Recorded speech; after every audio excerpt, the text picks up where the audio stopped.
jab, uppercut, leave you laid out on the floor. Try to duck and roll, hit and miss, now you counting stars. Should've practiced more, should've hit the mask, get out there more. Claim that you're the best. You gotta show me, son. Actions over words, baby boy. Is you real or what? Talking way too much, world come. Back sports, talking way too much, world come. Back sports, talking way too much, world come. Back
Yo, shout out to the hottest shot in the MF and Game A side official.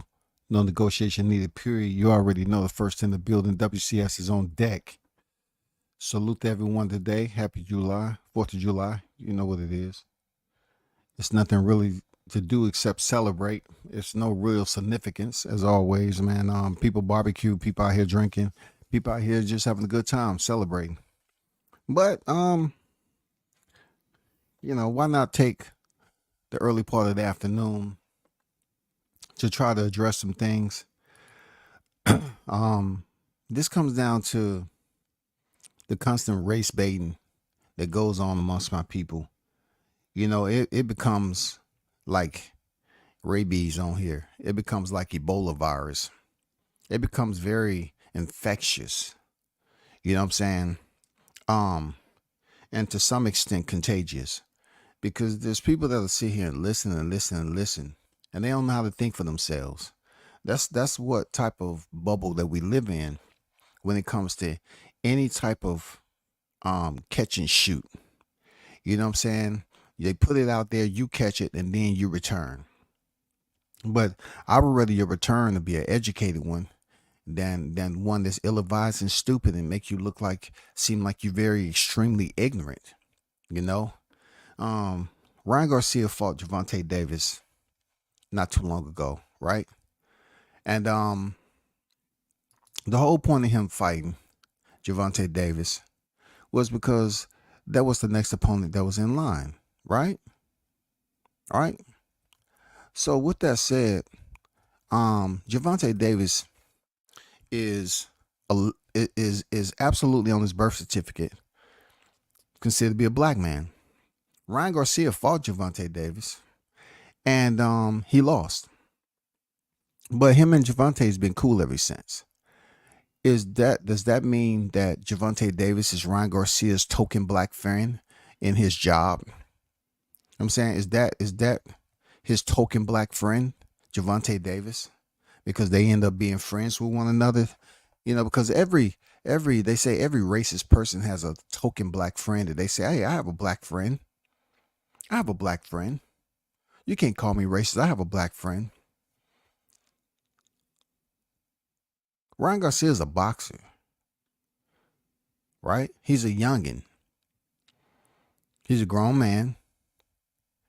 And I don't know why there should be other men that's older than him going around here nitpicking and extracting certain parts of what he said on his own time and pulling out race baiting.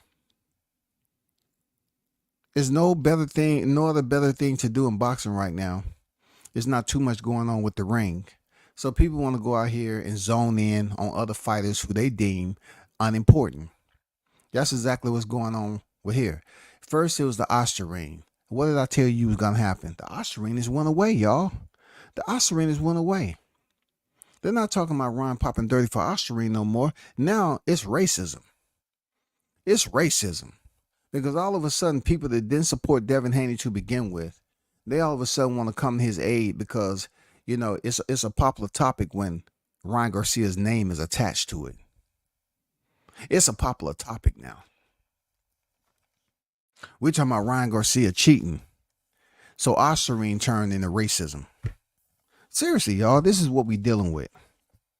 So you have Babyside out here sitting at close to 200 some thousand subs. And, no matter the number, it doesn't bring any more happiness to these content creators. Because it's funny how they always issuing the order, y'all. Yeah, look at your channel and say, oh, your channel, you only have that many subs. But they still mad. They're out here screaming. You know what I'm saying? There's no coolness to what they do. They're always angry and agitated when they on here. They would say they want to have a debate. And they're yelling and screaming. The time you pick up your tone, they say, oh, you emotional. You're emotional. So if you haven't heard, man, Ryan Garcia was on Spaces, like I said earlier before my live was cut off, right? And all I was doing was basically talking about a situation where Ryan was talking, about multiple topics. Now, I ain't gonna lie, he was talking about multiple topics. Like he can do his own podcast. I mean, some of the stuff I don't agree with what he was saying.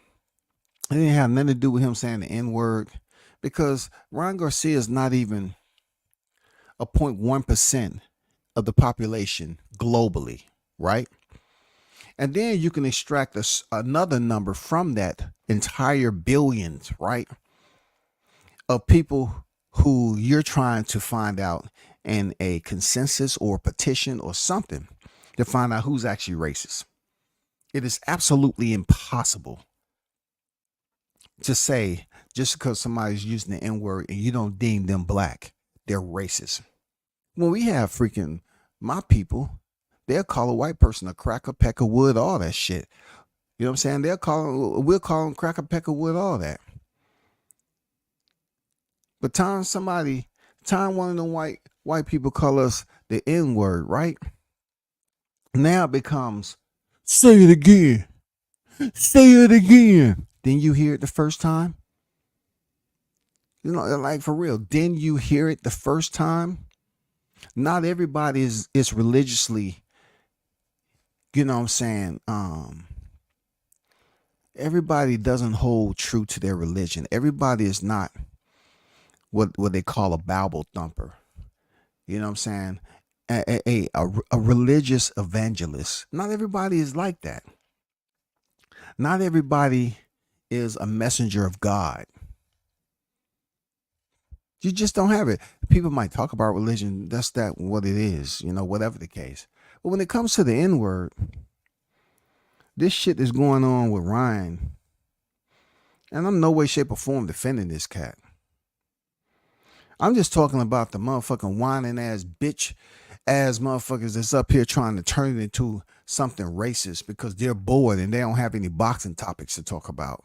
I don't like that shit, man. Like, dude, it's something else you can rack your brain with. If you really want to waste time, there's plenty of other topics out here that you can be mad about. But this shit with you, let me let you listen to something before I go further. Let me let you listen to something, right?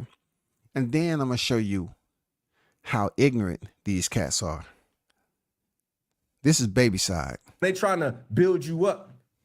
And these dudes older than me, man. These people could be mentors to me. Why do you niggas only fucking mention me to beef with me?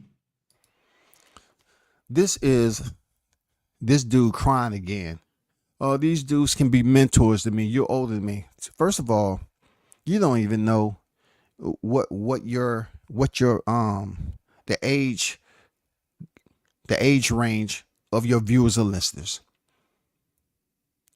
Somebody explain to me how Babyside can know what his viewership is in the age range. Did he fill out paperwork?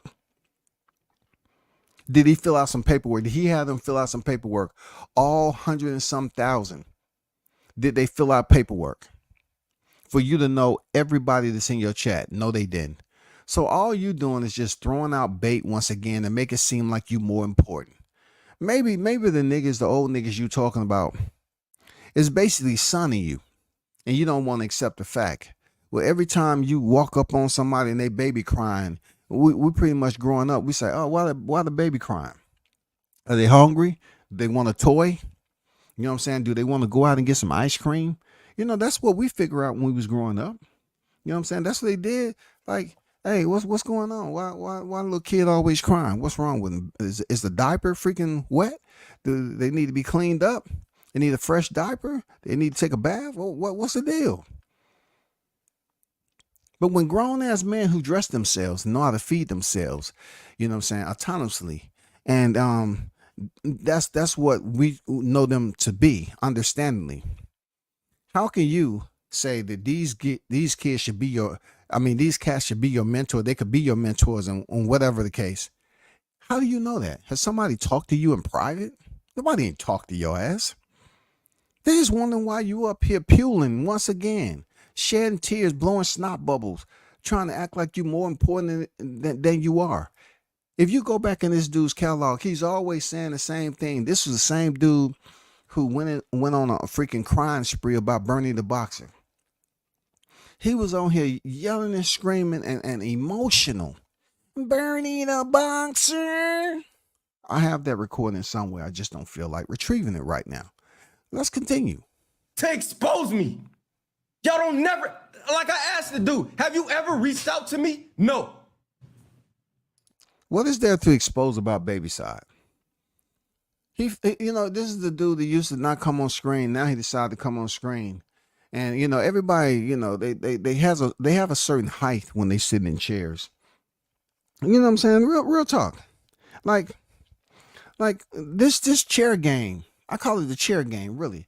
This chair game on social media is amazing because it lines you up with a keyboard and you're able to communicate via your position behind the mic, screen. That chair game is amazing. But, this dude is talking about somebody exposing him. Dude, you ain't important to expose. You are not important to expose at all. Have you ever called my damn line? All these Zooms I do, 3, 4, 5 hour live streams, any of y'all can call in. All you clowns in that chat over there, y'all don't call in. None of y'all. But these dudes be talking. This dude is always crying. I mean, who wants to live their life like that, man? You know what I'm saying? Who wants to live their life like that? You know what I'm saying? Real talk. Shout out to the first in the building, Big Blunts and Boxing on deck. See, the one thing I say about Blunt, even when I heard him talk, he don't say much, man. He don't say much, man. Real talk. He gets straight down to the point, boom, gone. This nigga Babyside just be whining and crying and whining. If I hear Gumbo up, man, we just talking about whatever there is to talk about. It's essentially nothing out crazy outside the perimeter of meaningful conversation. It's no gossip here, gossip there, and all this. Let me hold you for 30 to 45 minutes and tell you about some shit. Man, they always hating on me, man, when I'm doing my live stream, when I'm driving down the road, man. I just look over there and people in their car just looking at me through their window. Man, they hating on me. They hating on me. Why? Why they hating on me? I ain't do nothing to them. It's raining outside. They turn on their wipers. I look over there. They looking at me through their windshield. Why they hating on me? Hating on me. Man, come on. If you complain about somebody, and you're that detailed about what you believe you see, you paying too much attention to the wrong motherfucking thing, shawty. You are paying attention to the wrong thing. When I went over there, I got to see my true haters. And I swear if I ever see y'all in my chat again, we gonna deal with it. Ooh. He swear if he ever see y'all in his chat, which ain't his chat, real talk. You're renting a space. You're doing the same thing, Ryan. Like you went over there and infiltrated his space. He was over there minding his own business, talking with his people and the individuals that he have over there. And Babyside was able to go over there and get some attention. And since he got that attention, he wants to keep that attention going. So the way these cats believe they can keep the attention is talk about something what? Negative, man. Controversial. Now they talking about Ryan Garcia crashes out after Champ Side cook. Oh my God, man. You're talking about people who old enough to be your mentors. Nigga, you didn't learn shit from anyone who was close to you growing up. You didn't learn nothing. You didn't learn nothing growing up. Cause you wouldn't be over here trying to convince people that you have information or you have freaking value as a channel. That they want to expose you. And then anybody that jump in your chat, oh, we gonna deal with it, y'all. What is this? They jump in your chat? What's gonna happen? Somebody's gonna knock on their door? I mean, what's the deal? But y'all hide in my chat, but y'all watch me every day. I seen so many cowards over there, it's crazy. Dudes who used to be on my channel tough. And I know y'all watching now. So he's talking about people that was over, once again, where Ryan was minding his business. He's trying to say people from his chat, because I know the real ones in my chat. But when you have close to 200,000 subscribers, do you really know who's in your chat if you don't give a damn unless they leave you a super chat? You don't give a damn. But he's trying to say it was people, majority of the people that was over there when he was stalking Ryan on X in spaces, right? That he said, oh, them cowards over there, they was turning their back on me and they was stabbing me in the back. Man, come on. If the message that you're trying to look, check this out, Babyside. If the message that you're trying to relay to us that Ryan Garcia is racist, so those individuals that was in your chat who was over there when you was with Ryan in spaces and they weren't defending you, that mean the shit you talking about now about cowards and haters, it doesn't make any sense. Because if you had any type of imposing authority, or you set any example for others to emulate, they will look up to you a little bit better. They wouldn't have been over there to cause you to say that they were stabbing you. They were stabbing you in the back. You would be like, man, I appreciate everybody standing up for me over there when I was over there with Ryan. No, they were showing you that whatever you are delusional about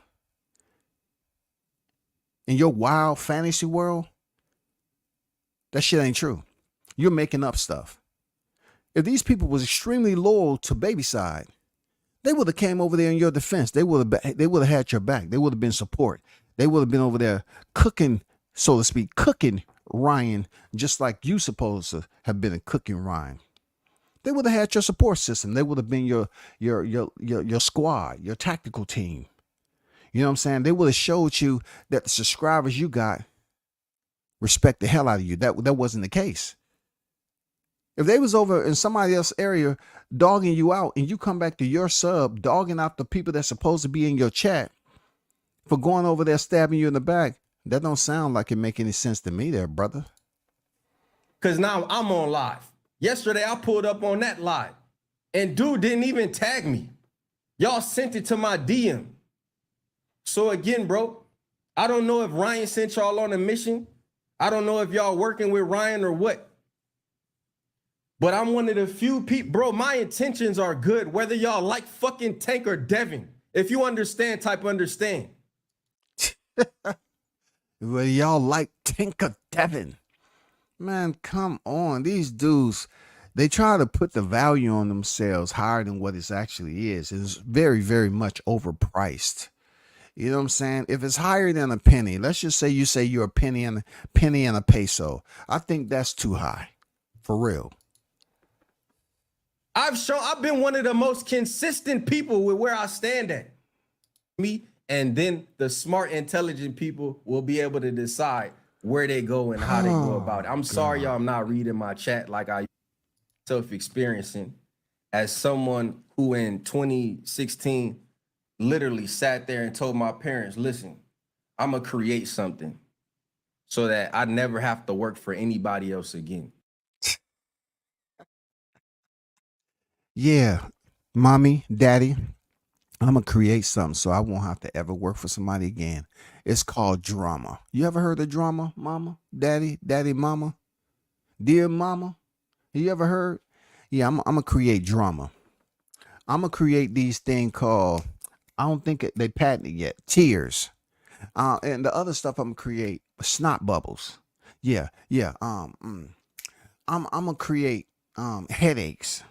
I'm gonna create emotional moments. Yeah, that's what I'm gonna do. Something nobody else has done. Well, yeah, they have. I've seen a soap opera before, and then I think in the future they're gonna have reality TV. I'm gonna work at it. Just give me time. Can y'all hear me? If you understand and you heard that, type understand. I told my parents this as I sat at dinner with them for a birthday dinner one day. I said, look, I'm gonna create something. And it is it's sad, bro, that people think that they don't understand how much that I put in this and how hard I work to be where I'm at today. How much fucking work I put in to be where I'm at. To try to undermine me and say that somebody pay me or that somebody gotta pay me to say something. Paying. Yeah, yeah. Yeah, because don't any sane man do this shit pro bono for somebody else continuously over and over and over and over again and let his temper and let his pulse change to an unhealthy level. You know what I'm saying? No sane man that tell his parents to sit down with his parents and say, I'm going to create something. Go out here with the desire to do something for someone else pro bono and just wishing upon a star that subs and views are going to come and build my channel up and I'm going to get that reimbursement tenfold once the clout comes to me. That's what I'm looking for, the clout. The clout, goddammit. That's what I want. The clout's going to get me paid. You're not making any sense. How are you going to sit down and have a dinner like that? But yet you out here chasing around other people. You're not networking. You up here trying to put out controversial topics and get people to tune in for about 48 hours and make it about racism. All you're doing is when Ryan shuts down his freaking live, he's still a millionaire. When you shut down your live, it's no more people than you want it to be that's gonna think that what you were saying was true and that Ryan's a racist. Because if they fuck with Ryan, they fuck with Ryan. But when you shut down your live, you're gonna go in there and still make a PB&J sandwich and throw a freaking slab of bologna on there with some mayo and goddamn some old mustard. You still gonna goddamn open that bag of chips up and see if the first one you pick out is stale or not, so you can either say, okay, I can deal with that, and try to go to the store again. It's a little stale. I can deal with that. Ryan's a millionaire, and you're just talking to the air. You know what I'm saying? Both can get you paid, but one is gonna be right there when you shut down this live. But again, I think that because I'm intelligent, because I know how to speak well, because I got that flavor. Because he know how to speak well and got that flavor, huh? I never really attacked, expanding my vocabulary on learning how to speak well because that's my first language. I look, people can choose on how they communicate with people. Anybody who tell me, like I always say, I can communicate with somebody one-on-one outside of this freaking mic and I'm speaking to you normal, whatever. I say normal because we just chopping it up. We bullshitting. Or if I really want to dig into my vernacular verbalytics. You understand me, Babyside? I can do that. And I don't sit up here and praise my people just because they're speaking formal or they're speaking English. I don't look at them and say, oh, wow, you're so well spoken.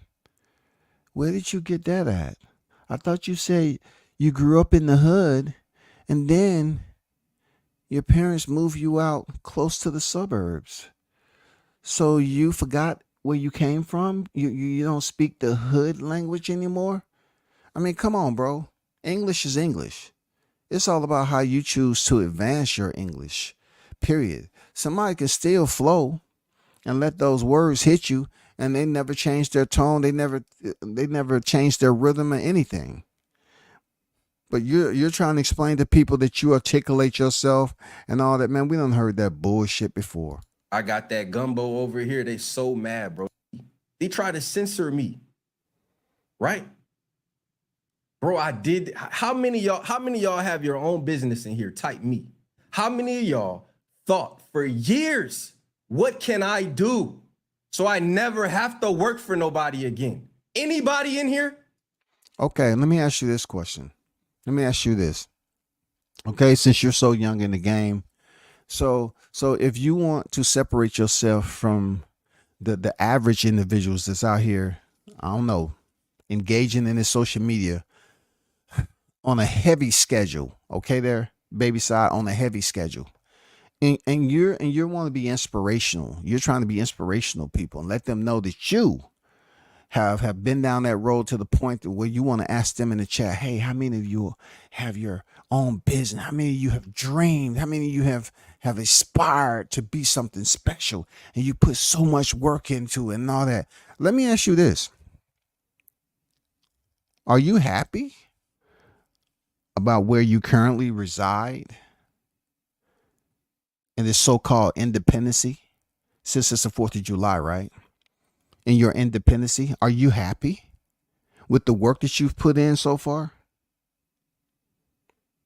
Do you feel that you've made astounding progress? Because if so, I'm wondering why you're still on the YTC yelling and screaming, and you seem like you're not content with the effort that you put in and the progress that you now have seen. Obviously, if you're still upset and angry, you still have some type of, you're disgruntled about the progress of where you at right now. You're not happy because you wouldn't be on here coming up with topics that raises Ryan Garcia's racist. He said something about George Floyd. You got Ryan Garcia in your background in his tweets, but yet you're trying to convince your audience on how astute you are when it comes to business mindset, business sense. You know what I'm saying? And what you said when you sat down with your parents and you say you have to never work. Well, buddy, when you was talking about those individuals that's old enough to be your mentors, well, you might want to understand that not every one of your mentors is going to say shit that you like. There's going to be some information that, according to where your maturity level's at, you're not going to digest it the way you're supposed to. It might sit on your stomach wrong. You know what I'm saying? Psychologically, your appetite is different. Real talk. Your appetite psychologically is different than your appetite for hunger. Even though mentally and physically, the hunger, you can have an appetite for both. But when you start to break that shit down mentally for your appetite and your motivation to go out here and get something done,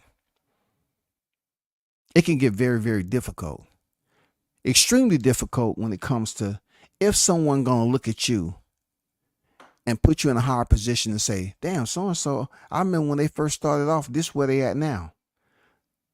That's really what a lot of people look for. They look for confirmation, man. You know what I'm saying, that Babyside? They look for confirmation. They look for somebody to walk up to and say, hey, man, I see what you're doing. Great stuff. You know, how can I support this, that, and the other? But you're up here trying to convince people that what you've done up to this point, they should praise you for it. And that tells me you're unhappy. Took me years to get there. I watched my parents had them same thoughts. I watched my parents come home pissed after working all day. My parents never took me to school or picked me up from school. Before I went to school, my parents was gone to work. So he's talking about older mentor, right? When I was growing up, we walked to the bus stop. You know what I'm saying? If look, but Babyside, you acting like you was an 80s baby. You acting like you may be 90s baby. Real talk. But we walked to the bus stop. If we were suspended off the bus for fighting, and that was a lot of times, we walk past the bus stop. And we walk past another bus stop. And we walked to school. That's what we did. That's how that went down. Yeah, Dad was gone damn near like 15 hours. You know what I'm saying? He left at 3-something in the morning, then come back to like close to 5, 6 o'clock in the PM from working. Southern, raised in the South. Belt swinging. Had to be in the bed at a certain time, regardless if it was summer or not. No social media. 3 channels on the TV with a small bubble back in the room. Just couldn't go in there and get food. Had to ask for everything we ate. Drinking water out the side of the goddamn hose in that was hooked up to the side of the house. You know what I'm saying? If you was bored, get out there and cut the grass, cut the hedges. Get up on top of the house and clean out the gutters. Sweep around the house. If it was fall, get them leaves up. And you better not have to be told to get them up. And we ain't talking about just rake them up into a pile and leave them there for a week. No, you rake them up and then you clean them up. You put them in bags, you do all that. How about going out there washing your parents' car? How about vacuuming the floor without being told? How about sitting at a table and once prayer's over with, Dad get the first dibs on everything because he's the one that's bringing the money and breadwinner in the house. You ain't doing nothing nobody else ain't went through. There's been plenty of people went through. But why you up here bitching and complaining, crying like you did something nobody else has done? Nigga, you an egotistical narcissist, man. You want people to think you did something to empower people that's been through the same struggle. And some people don't even call it the struggle because back then that's just traditionally what it was. That's what we went through. We wasn't up here talking, oh my God, you know what I did? My parents, when I woke up, they were gone. It's called growing up, little nigga. It's called if you had them older cats around the neighborhood and they knew you was walking to school and they knew what your situation was, because that's what it was back here. A lot of families. Most of the residents had families, so we was going to the same elementary school. We sometimes walked together, and then when we started to get up, because we went elementary to high school, we didn't have this middle school shit. I don't know, you look like you was a middle school kid. We went from elementary straight to high school. So we was in high school 12, 13 years old. You know what I'm saying? Amongst the older cats. You look like a middle school kid. You know what I'm saying? I always had to sit up there and talk the loudest to get your point across and let them know that you was older than what your age say you were, so they can give you the respect that you wanted. And when I got home from school, my parents were still at work. Some nights we didn't even have, my mama wasn't necessarily making dinners. So when we come home from school and all that, we eat. Fend for yourself till we get home. They get home 7, 8 o'clock. And guess what? They might be too tired to cook anything. They might bring something home. So young nigga, why you went out there in the streets hustling to help your parents out? When I say hustling, why you didn't grab a lawnmower? Why you didn't go in there and try to cut neighbor's yard? That's what we did. Can I cut your yard for a couple of dollars? Why you wasn't out there making money? So you could have got there and had something in there waiting. If your mom didn't want to cook, why didn't you jump on the stove and cook? Real talk. There's many options that you had instead of sitting on here crying and trying to make people that's supposed to be your mentors look like they didn't do your job. No, knucklehead ass nigga, you didn't do enough. If you had a lawnmower in your possession, why you didn't reach out and grab it just like AT&T and go to other households and cut their lawn? Back in the day, that's what it was. When they saw a young kid walking around with a lawnmower, and they walk up to your door and ring the doorbell, do you mind if I cut your yard for some dollars? For a couple of dollars? Yeah, sure. You go do a great job, they give you the money, and you go to the next yard. You mind I cut your yard? That was options. What you talking about was traditional down here in the South. I don't know where the fuck this nigga from.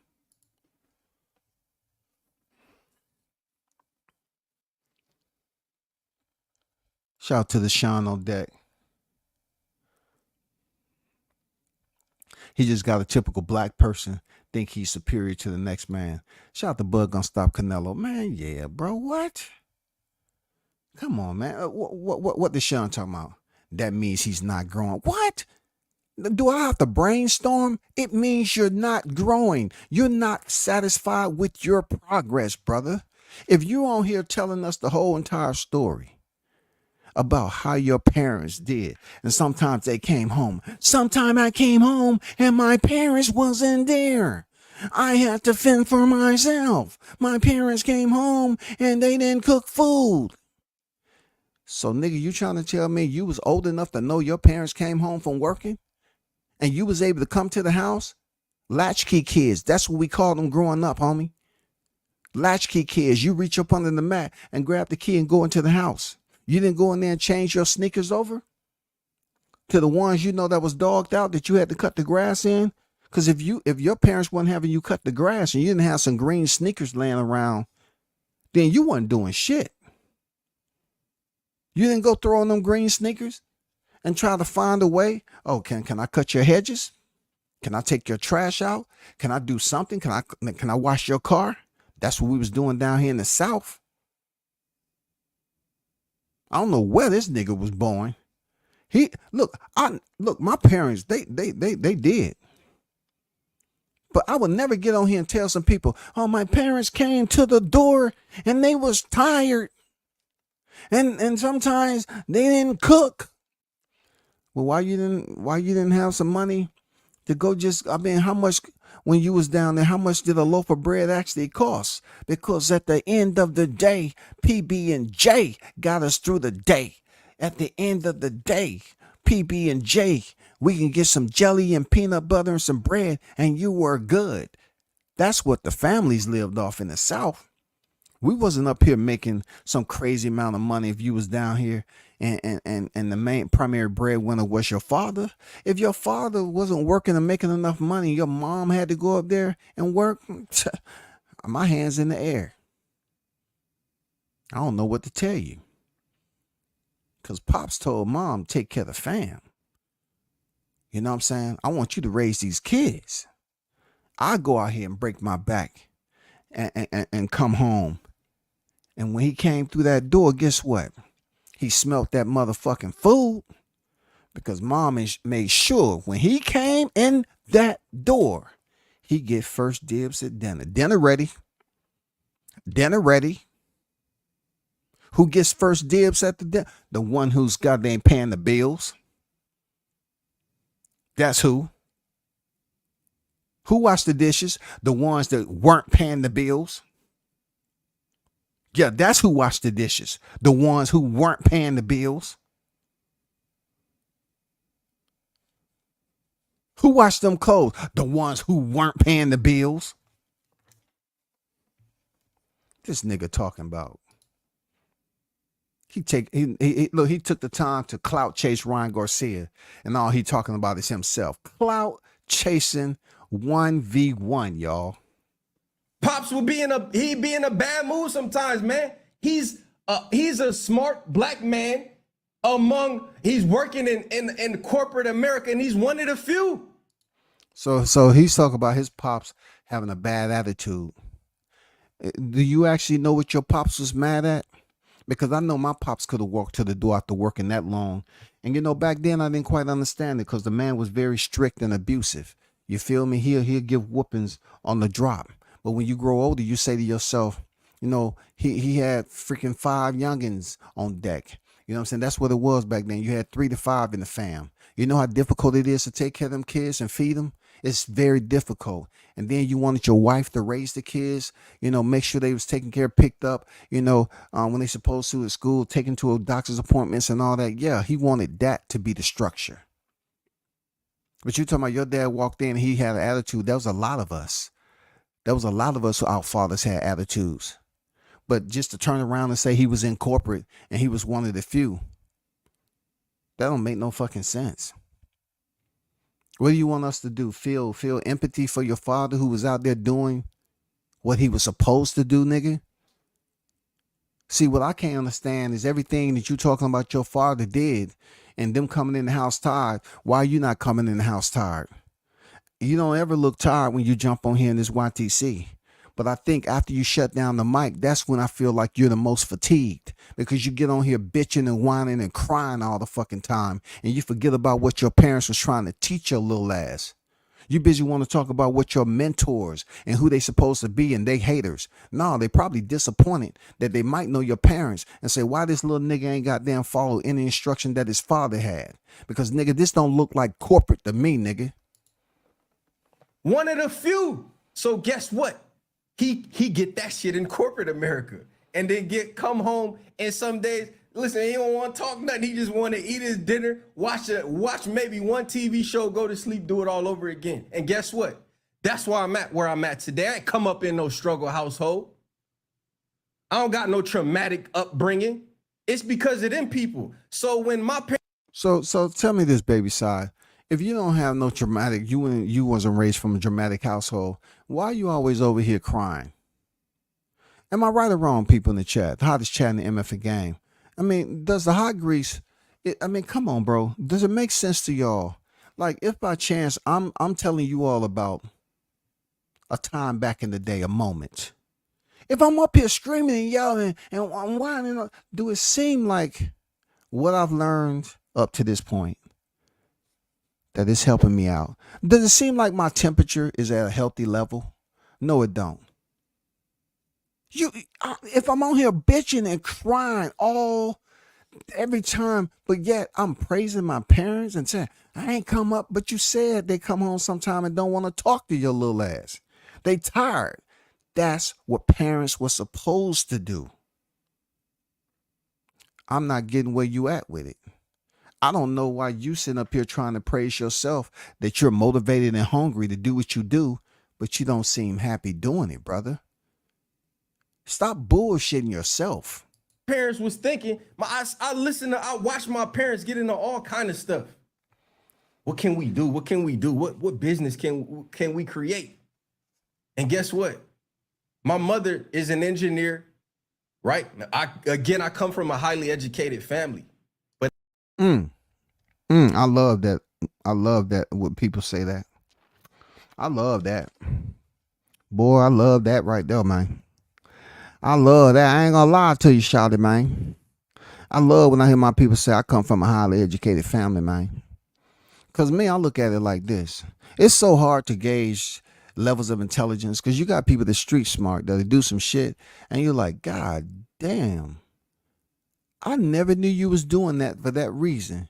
And I let that shit slide for the longest of time. And I never knew that's why you did it. Because young nigga, you didn't ask. You just let it happen. You seen it going on, but you didn't know why. You should have asked. I would have told you. But since you didn't want to know, I didn't inform you about it. I like when my people say my family was intelligent. I love it because they get offended when you ask them, well, how you figure that? A nigga like me, I just want to know, like, how just let me know how your family, how you figure your family intelligent. What are you gauging that off of? Please, what meter are you using? to gauge intelligence. That's all. But that doesn't mean they didn't experience certain things. Right? So when I see my parents struggling, how can we figure out how to do our own thing? We got the knowledge, right? He said his family, his parents were struggling, but he didn't grow up in a dramatic household. His parents were struggling, but he didn't grow up in a dramatic household. Usually, if you have parents that are struggling, there's going to be some trauma. I'm just saying, because I'm older than you. I'm older than you, obviously. But it seems like your YouTube is just going very well. For me, looking at your super chats and everything, congratulations. Salute to you. I hope they pay your dental bills and your medical bills when you choose to retire from YouTube now. Can anybody understand this, bro? This shit too fucking, you niggas could never expose me. You can only expose yourselves.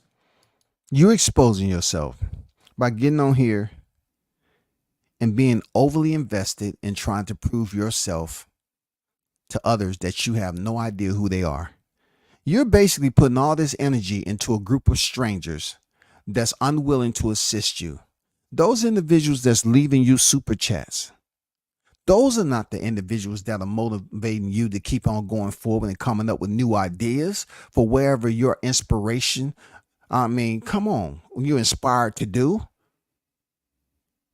They're not the ones. You just see the colors and you say, oh man, they're supporting me. Kudos. Who needs to expose you? For somebody to take the amount of time that you are taking to speak about someone exposing you, I need to ask why. Why would they expose you? What place do you have on YouTube? An area. You know what I'm saying? An area that is ran off IP, a social media lot. You're renting this space. Why? Because all those damn super chats you got, YouTube gets a percentage of that right off the rip, right? So you have to understand that you're not the owner. So since you are putting all this invested interest in not being the owner of YouTube, but yet you're acting like Babyside, having a name, having a check mark by your name, that you are owner. You're not even part owner. You are a tenant. At any given time, your tenant space can be evicted.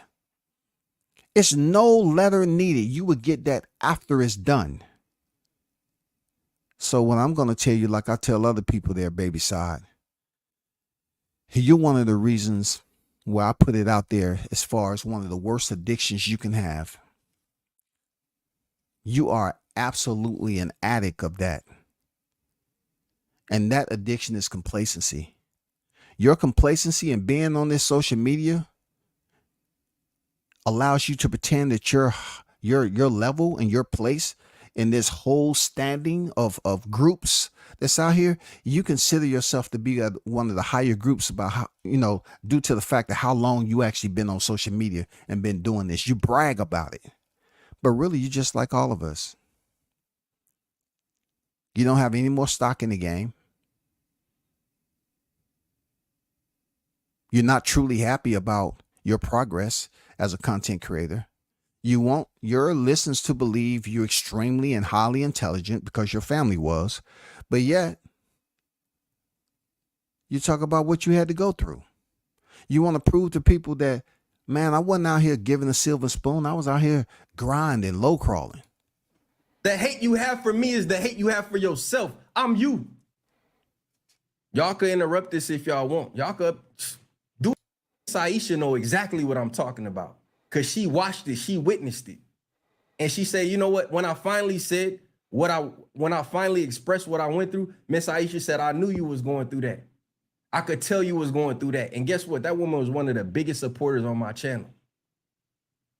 So this nigga got Ryan Garcia N-word rant. This is George Floyd, but yet he has spent minutes upon minutes talking about himself. That means he's not growing and learning from other people, not to offend him. No. It don't have nothing to do with offending anyone. You know, because they always have the cliche term, the truth hurts, right? So I'm not saying what you're saying is truthful. I'm just saying it may have some relevance. You know what I'm saying? It doesn't seem like it's off the mark. It seems like it has enough relevance to bleed into what he's talking about. But, you know, when it comes to the reception of the listener, especially if it's supposed to be considered constructive criticism, it's difficult for people to take it as such. Because in order for certain people, look, I can say things all the time, right? That might make sense and it may not go viral because people look at me as just the normal, right? But somebody else that's on a higher platform say the same thing I said. You know, you're gonna have people looking at, oh man, that's pretty cool. That's pretty cool. That's pretty cool right there. But WCS has said it. That's how society works. That's how the world is. You know what I'm saying? That's the rotation in a nutshell. I walked to the bus stop big fast. You know what I'm saying? We walked to the bus stop, man, rain and all that, man. You went to school wet and your clothes just dried up as you sat in class, man. You didn't have no extra set of clothes, no backpack like these kids do today, walking around here with a whole full backpack with different change of clothes and shoes, trying to goddamn do it for the gram. And the GPA in class is a .99. I don't know why I'm in that class where I got to hold my classmates' hands, and when I go to the bathroom, and then we have to go in 2 at a time and stuff like that. And all the other kids are eating in the lunchroom up at the tables next to the front, and we're in the back. Shout out to Mr. International Toby Bartley. Salute WCS and the hottest chat in the YTC. We're global, baby. We're global. No doubt, brother. Appreciate you on deck. If the big homies saw you doing some bullshit, they made you go home and tell your parents. Yeah, that's if you had the big homies though. But you could tell the ones who didn't go outside and interact with the big homies. If you had the real big homies, some parents are, oh, I don't want you ever hanging out with them and just that. Some kids wasn't allowed. They'll see kids that's around their neighborhood at school, and they never played with them because their parents had them sheltered in place. Come on, man. Come on, man. We was out there. Man, we'd be like 10, 15 blocks up the street. We didn't have no mobile phones. The only way we get back in contact with the headquarters is that we found somebody with a dime. At one point in time, phone call was dime. Real talk. We call home. I say, hey, I'm just letting you know I'll be home. I'm walking for so-and-so spot. Okay, it wasn't no cell phone. Or when you so far out, you call your parents and hope your mom answers the phone. Hey, mom, can you come pick us up? We up here, we was shooting hoop, and we just a little bit too tired and this, that, and the other. You know, they'll call them up and come pick you up. It was payphone, shawty. LAN, local area network, landlines, man. Landlines. My mom was on drugs and alcohol outside. When I came from school, I had to sell drugs at 12 for me and my siblings to eat. Fuck he talking about? Dang. You know what I'm saying? He must think, you know, that what he did was one of the higher points of seeing his parents go there and was tired from doing what they supposed to. And his ass in there goddamn just standing in the hallway, picking his freaking nose.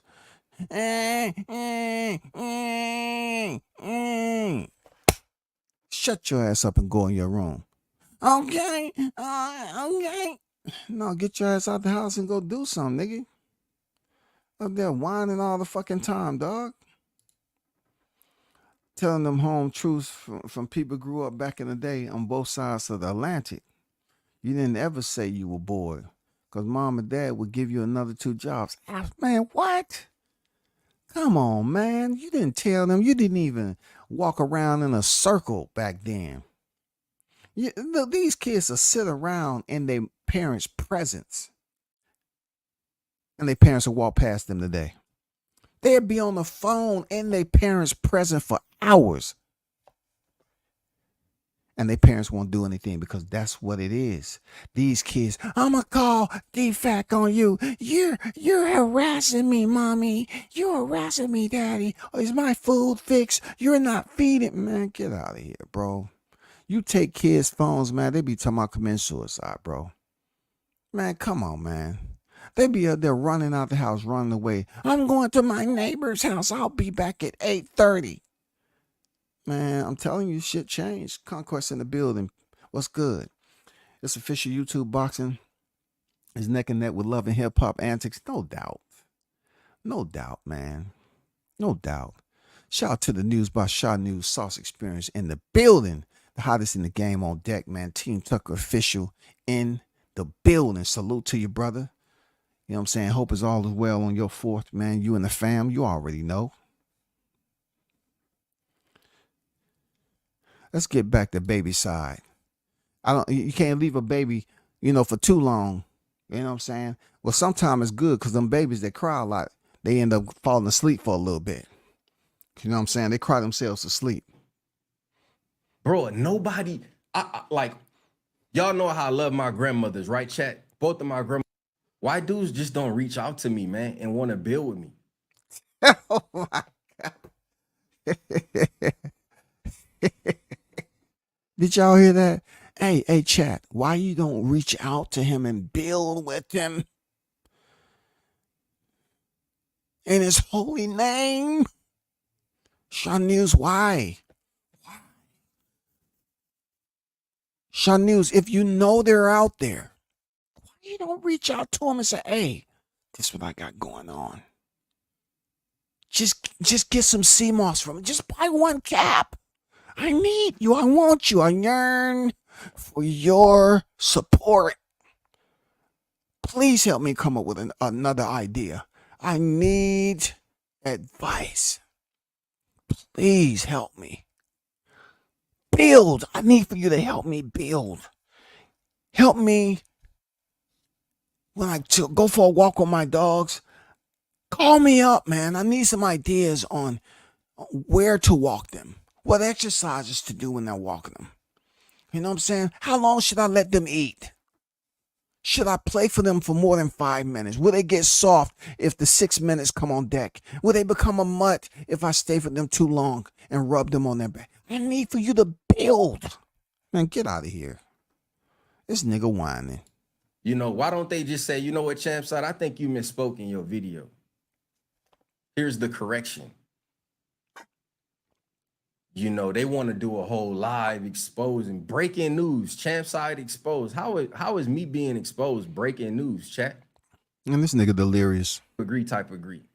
In whatever way, in the 2024 way, right, chat? Chancellor Williams, The Destruction of Black Civilization. Yes, I own that book by Chancellor Williams. Thank you, sir. Yes, Francis Cress Weldon. Yes.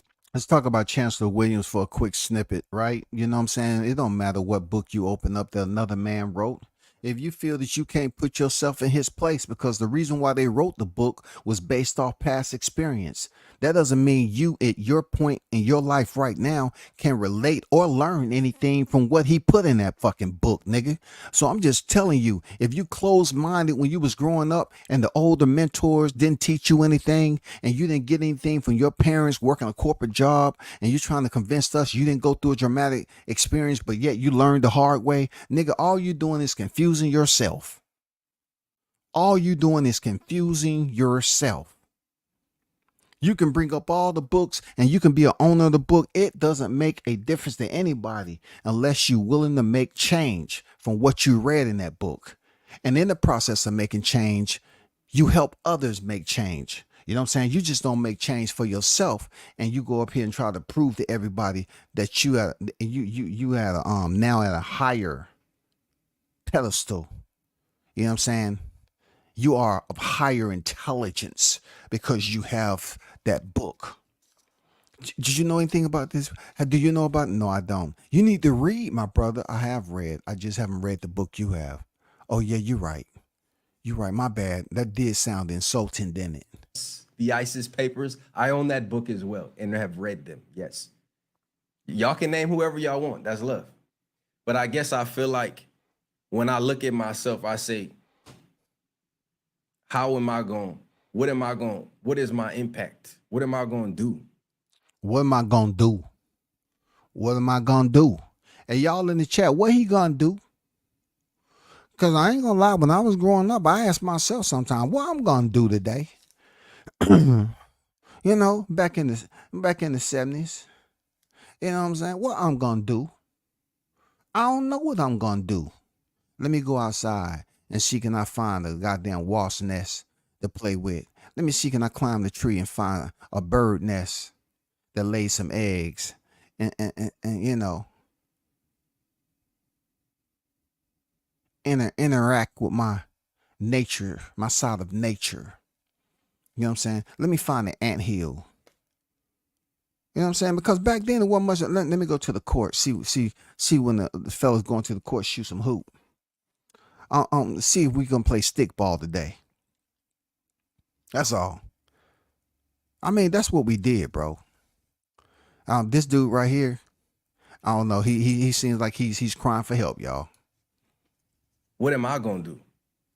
How can I change things around me? Chat. You know how we always get into stuff and we say, we need our own thing, man. We need our own shoe company. We need our own grocery stores. We need our own car wash. We need our own this, our own that.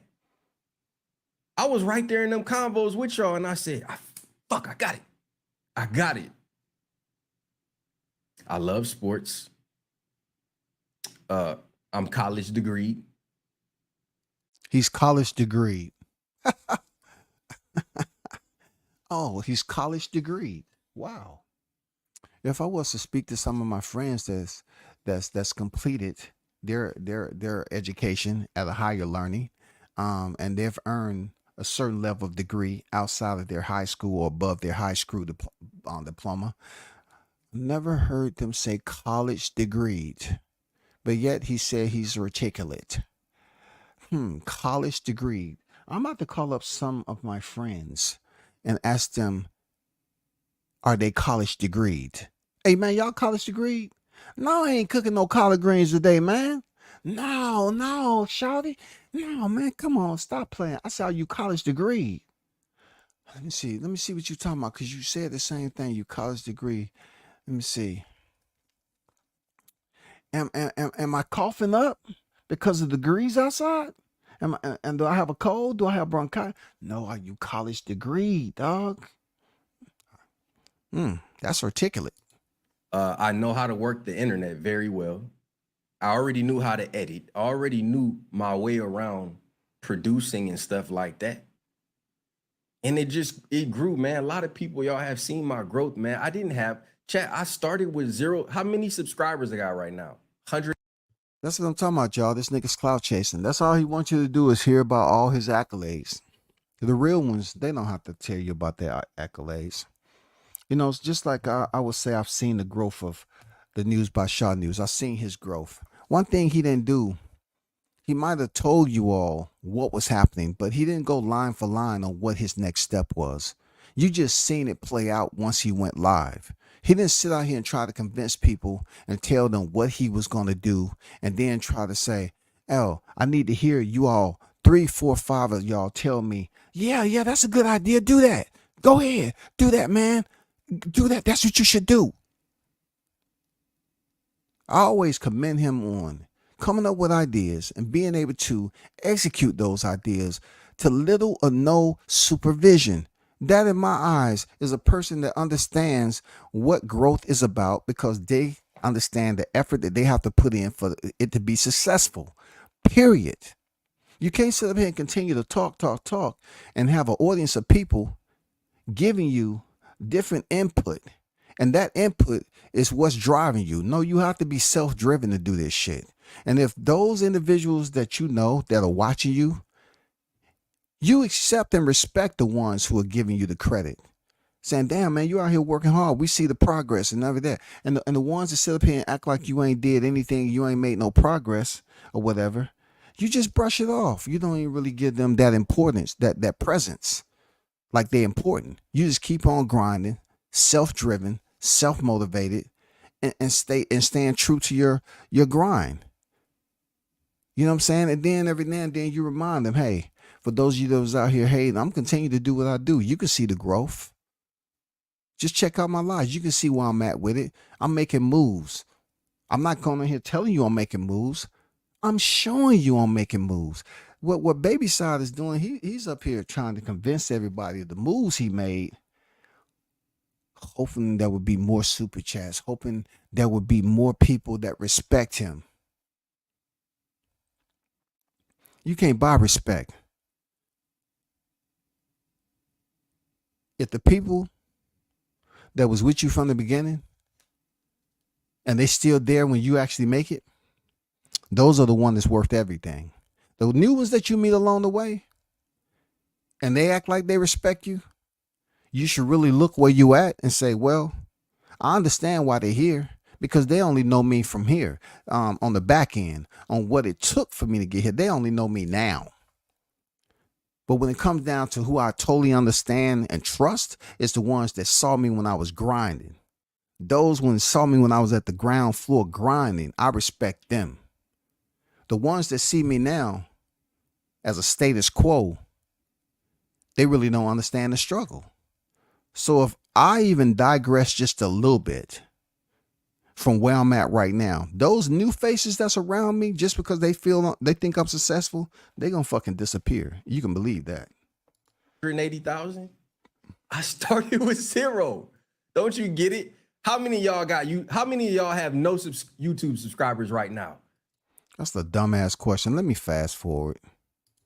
Y'all do, man, but I ain't gonna get on here and, you know what I mean? Blue Blood Sports TV exposed. BFTB exposed. If I'm gonna mention somebody by name, I'm gonna shout them out. Hey man, go follow Blue Blood Sports TV. Go follow BFT. That's funny, because you didn't tell nobody to go follow Ryan Garcia.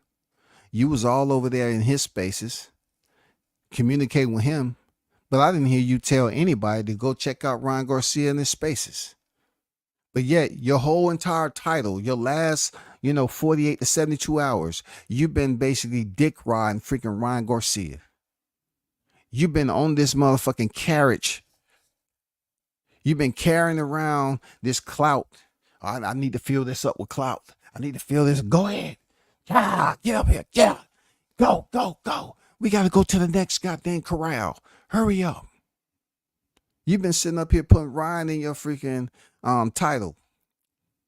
You talking about the N-word, the rant, and I've been playing this to my listeners, and I haven't heard you hardly talk anything about George Floyd. It's been all about you. TB. Go follow. Didn't know what Ryan said, man. I don't want this to be about Ryan. I mean, what do y'all think He don't want it to be about Ryan, man. What the fuck? we should do with Ryan? I don't really know what you can do besides the only thing that Ryan cares about is his platform. That's the only way you can hurt him, is if he don't have no Twitter, if he don't have no Instagram. You still a Saints fan? Man.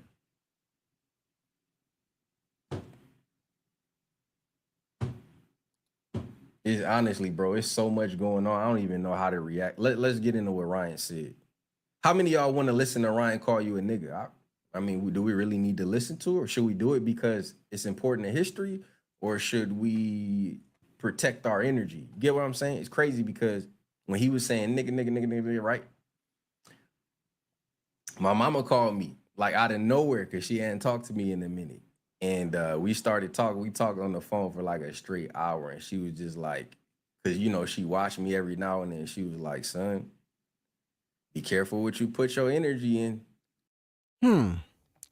Hold on. Let me let him finish this shit. You know what I mean? Like, she on that same type of thing. Like, does it add any value to what you doing? God damn it. His mama smart as hell. Shout out to your mama, Babyside. Because, dude, you're all over the place. You're all over the place, man. You said your mama hit you up because she tuned in to you every now and then. But when she does take the time out of her day, because she's much older now, you know what I'm saying? You're a grown-ass man. Obviously, your mom is much older. She called you up and said, be careful what you put your energy into. Why would she tell you that? Because she kind of feel the same way I do. Why are you putting so much into a person that you can't change? Like, nigga, do you have kids? Do you have kids? Do you have friends? Now, I'm not saying everybody needs friends to put them in rotation once the sun come up and you start your day, you know what I'm saying? You have people that you need to reach out to just to get you started, and y'all need to talk about the same shit. But she said, be careful what you put your energy into. That's true words spoken. That's true motherfucking words spoken. But yet that wasn't enough to hear your mom tell you that for you to come on here today and talking about Ryan Garcia using the N-word and asking your audience, do y'all want to hear Ryan call y'all the N-word or whatever he said? You ain't listen. That's pretty much what I thought you was back in the day. You was a knucklehead, big ass motherfucking head kid that we used to say. You knucklehead ass motherfucker. You know, you weren't listening back in the day to your parents. Like, I ain't saying I was the one that was always listening. But I'm saying the way you're coming off is you're trying to explain to us that you didn't grow up in a traumatic household, but you experienced traumatic situations. And those traumatic situations were your parents and how they came home and what they did and didn't do. But what I'm saying is, how could you not contribute? When you start to grow up, you could have contributed to a better situation that could have prepared you for where you at right now. Yeah, if you are saying that you have educated yourself in athletics, like supposedly you do, you know, the football deal and, you know, boxing and all that, and you chose to situate yourself in boxing, that's your choice.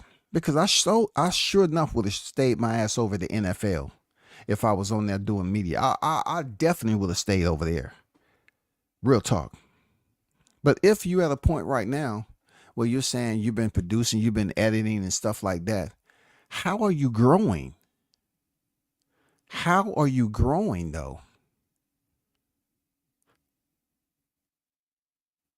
How do you grow? That's what I'm saying. Like with Sean News, like you see the growth, man. You know, you see the brother's growth. That's all I'm saying. You see the brother's growth. Where are we seeing the growth? I just want just point in the direction there, Babyside. Just point in the direction from where we can see the growth. I don't want you to point to where your name is up underneath and it says 180K subscribers. No, I'm talking about what you do in real life, especially when it comes to boxing. Because just getting a credential isn't it. Because, you know, my guy Shot News will tell you that, yeah, you have multiple subscribers more than he. Heavy load. But me and him, we've been down to the motherfucking ring. We've been back to the locker room. We've been taking and snapping shots that's a live a lifetime in boxing. We've been on ESPN. We've been there. But you cats have been in the game longer than supposedly we have. And your catalog, majority of it, is a table of social media. The only thing that's set on your table is old ass dishes and plates of dried up motherfucking topics here behind the mic trying to prove to people I'm better than the next channel. No, wash your motherfucking dishes, nigga. Clean that shit up. Put the dishes away. Take the motherfucking apron off the table, throw it in the washer and clean up. Goddamn, get rid of the old table and goddamn bring something in that's new. You know what I'm saying? Reset your decorum, bro.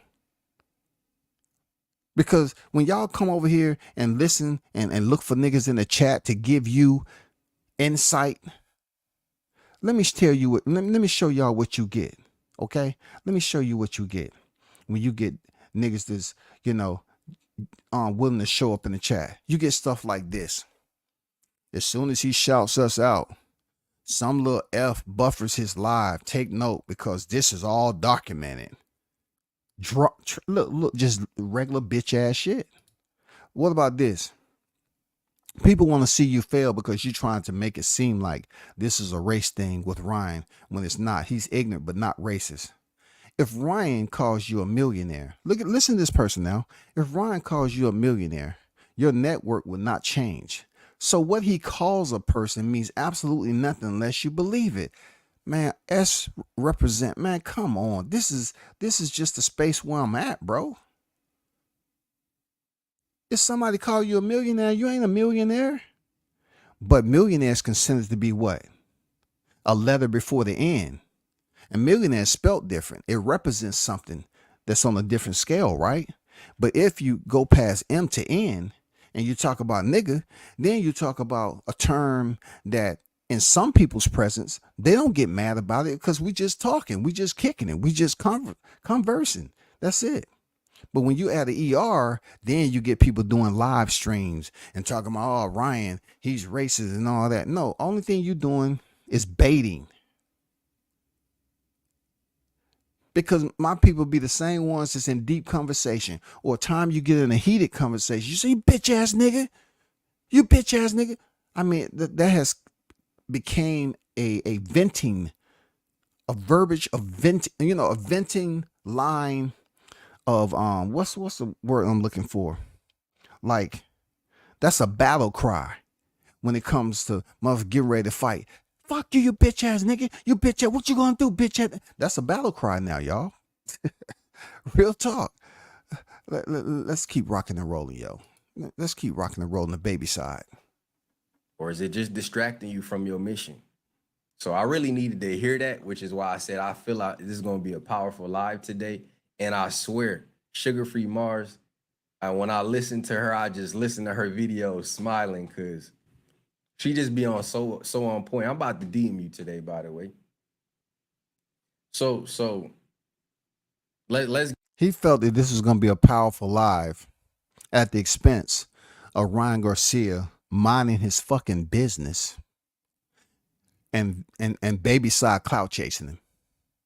It was going to be a powerful live to put a bad, to give bad energy, who I'm not defending, but I'm just saying when minding your fucking business goes wrong, because you want to put this energy towards Ryan Garcia, who is, you want to talk about mentors, right? He's 25 years old. So you being an older nigga than Ryan Garcia, why you ain't giving him some type of advice, old nigga? If he's 25 and you older than he is, well, you're contradicting everything you were saying early in your life about the old niggas not really doing shit for you. Let's get into the facts of what happened today, man. It's just so much stuff, bro. I have so many things to say. I just celebrated a born day, and it's been pure chaos. There's just so much stuff going on, bro. Like, he just celebrated a born day, y'all. I can't make this shit up, y'all. I can't make this up. A nigga like me will do a whole live stream and don't ask for a single donation. Who am I to try to force you to support me? But these dudes will sit up here and get emotionally, they'll have an emotional high, right? And they'll talk about everything they're done and why they should be compensated for doing the work on something that they wanted to do. They wanted to do this. They wanted to be a part of social media. They wanted to talk about boxing. That's what they aspired to do. This dude had a born day and he on here yelling and screaming about Ryan Garcia using the N-word. He just had a birthday, and then hours after the birthday, he's mad, angry. He's disgruntled, agitated, belligerent, unhappy, depressed. Let's start with Ryan, man. Let's start with Ryan. I bookmarked a few things, right? I'm gonna read y'all respond. I might even open the line, y'all, but just give me time, man. I hope y'all got enough time today because there's a lot to break down and touch on. And shout out to all my foundational Black Americans. Shout out to all my joint with manager Marty, right? But you dancing around just saying how you feel about Champside. See, he's bringing in another guy based off drama. You talk about the lack of drama you experienced growing up around your parents, but yet you're making it seem like that's everything that you was around back in the day. It seems like you had a house full of women and all y'all did was gossip. Like, brother, dude, you go from one, talking about a situation to another with Martell, and then you about to jump into Ryan. And you want to say, well, just tell me what you really feel about. Man, nigga, I told you what I felt. If you ask somebody who already made it perfectly clear that they feel some type of way about you, and the fluidity and everything that they said was negative. It wasn't a positive thing that you got from it. You trying to tell me you still need a Dragamon? You need an interpreter to come up here. Hey, you need ASL, or you just need for us to break it down to you in layman terms. I'm gonna try something new today. Just do the ASL. Okay, we have a special going on. We can do ASL with a side of braille. You want an ASL with a side of braille? We can teach you something. Yeah, give me a side of braille, and the main entree is gonna be ASL. Okay, all right, pay attention. I respect you as an elder. I think you're smart. I think you're intelligent. I always enjoy your content. Hey man, anybody in chat know how old Champside is? Huh? Cause if I say Babyside, y'all may not know. How old this nigga is, man? Is he in his 20s, 30s? I don't think he's in his 20s. How old is this nigga? Anybody know? How old is he? Anybody know, man? Yeah, for real, right? I don't think this dude has any other life beings around him that he's a part of producing in life. If he did, he wouldn't be on here doing the bullshit like that. He'd be paying attention and doing shit that really matters to raising a family. Anybody know how old this nigga is, man? Anybody? Hey, shout out to Conquest, man, with the $2 in the super chat. Lighting up the tree of life for WCS. I appreciate you, Conquest. Real talk. One love to you, brother. Thanks.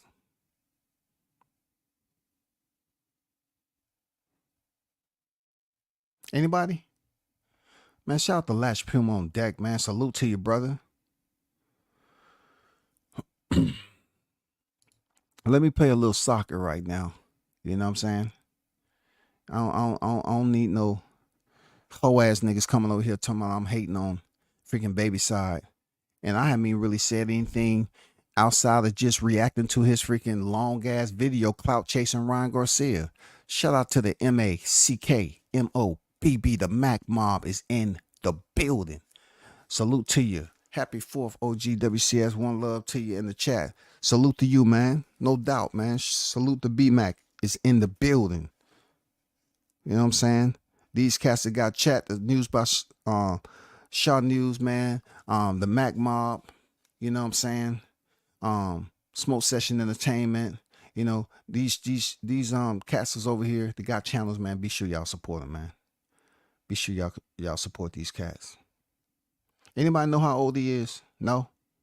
Okay, let me get back to the grease. Let me get back to the hot grease, man. We had a little situation. It's whatever, man. I think I was wrong, honestly, in that situation. I may have overreacted. I moved on, kept it moving. But honestly, in my opinion, right? Now, again, don't lump me in with nobody you think is being paid by a bill, because I'm telling you now, as a man, ain't nobody paying me a damn thing. Cap. Right? But I want to say this. I seen a huge change in your channel from watching you, just from listening. And you seem to be on a Devin Haney hate campaign. Let me refresh people's memories, right? Because I've been at this for maybe about 2 or 3 days in this YouTube shit. And that in that time it's been really for fast learners only, believe me. And shout out to the ones who are college degreed. You know what I'm saying? I want to give a shout out to the ones who are college degreed, because if you are college degreed, that means you are smarter than most. But let me say something about you know, he's saying that Martell's channel has grown and so forth. But I also have to listen. I also have to look at what you did too when Bud Crawford and Errol Spence was in the algorithm, right? And Bud Crawford's name was popping. You was over here hating on Bud. Yeah, I seen you pick up more subscribers when you was hating on Bud. You was hating on his whole team. You was hating on his whole team, bro. You know what I'm saying? So what that say about your channel? That could be an oversimplification. You'll say that he's holding. Did you say oversimplification? Is that with a B or a P? Them accountable, whatever it is. Maybe we can even talk about it. Just like I talked to manager Marty, right? But the thing is when I look at people like, okay, I'm a bow to my elders that's wiser than me. But No, I think you taking shots at your elders, nigga. Because when I learn from my elders, I really don't put them in a scenario as to have people second guess as to why I'm bringing up them to begin with. I'm not going to bring up elders or people that I learn from in a negative situations to have people guessing why am I bringing them up in this moment. No, I'm going to bring them up in a positive light. I'm going to say I learned this from this person. See, one thing I found out and when I was growing up is that I'll sit there and stare at somebody, right? But I won't be staring at them. I'll be looking in their direction and I'll just be paying attention. Then they say, hey, you good? You this, that, and the other? You was just staring. You just staring at me. I said, I was listening. And then I'll tell them what they said and what stood out. And then you get that person to think about that. You say, oh shit. He was actually paying attention. So when they see me again and they're talking, whatever the case may be, all right, they know what I'm doing. I don't have to explain to them every time. I'm listening. When my elders were speaking to me, I was taught to freaking make sure you gauge them and let them know that you're focused on them and you're paying attention. You're not looking off to the side or anything like that. But one thing I won't say, this goes to anyone that I respect as an elder, right? I don't bring them up in a situation that's not a positive light. Because to an elder, all they want to do is shed a positive light on the younger generation. And if they feel that you have learned something from them, man, it means the best. It means the most, man. It feels good for you to inspire a younger generation. You know what I'm saying? The ones that has good intent, man. They have good spirit about themselves. That's what they want. They don't want to hear shit you bringing up in a negative light. And trying to call motherfuckers old, but yet you trying to call somebody elders and trying to say, oh, well, they old as shit. And I don't be trying to disrespect them. But sometimes they ain't telling me anything that I need to hear. Well, guess what? Guess what? You've been like that the whole time. You know what I'm saying? Because a mature motherfucker that's hearing something from his elder, if that's something that you don't absorb correctly, you don't think it's something that's important, it's not a food for thought, don't digest it. Don't try to break it into pieces and say, okay, I'll take this right here. This is going to matter. If it doesn't mean anything, don't digest and let it hang around. Don't let it be an aftertaste and you just moving and grooving. You still got that salty ass taste in your mouth. Move the fuck on, man. Pay attention to positive shit. Don't dog out and group elders together. Nigga, you ain't that young. A beard don't make you motherfucking full of wisdom. when those same people that I would think, stand on certain things, when shit get real critical, when they start showing that they won't, then I start looking at them different. And it might not even matter to Fanon, but I'm gonna say it on my channel so there's no confusion.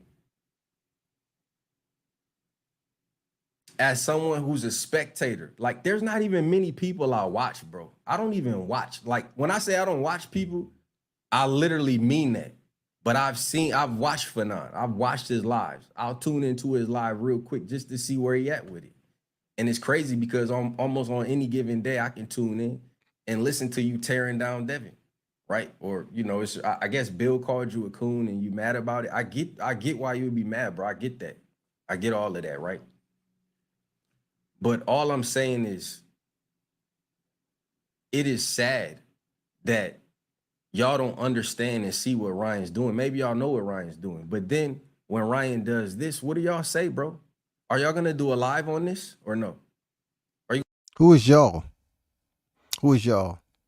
Because for one, I see who's in your chat, right? That's what I look for. I look in your chat and I don't watch you. Every now and then you might come across the timeline and I might pay attention. But I just know the last several days you've been clout chasing just like you was talking shit about Crawford. And even though we coming up on the 1 year anniversary, nigga, I remember when you was talking shit about Crawford. Okay? So just because you didn't get what you wanted and Bud beat Errol Spence, who you was hoping, come out victorious. Now you trying to act like it never happened. So what if somebody's hating on Devin Haney? It's boxing. Team Haney has been at war with Gervonta Davis, Shakur Stevenson, Teofimo Lopez. The list goes on and on. That's what they choose to do. That's what they're a part of. Why are you acting like you going around here and you don't remember this shit? I do. You up here got Ryan Garcia, George Floyd is a bitch. What do you want the black race to do? All get locked up over George Floyd, who his family didn't request for us to go on this rampage? Why are you even trying to include your people, nigga? You don't even have respect for us.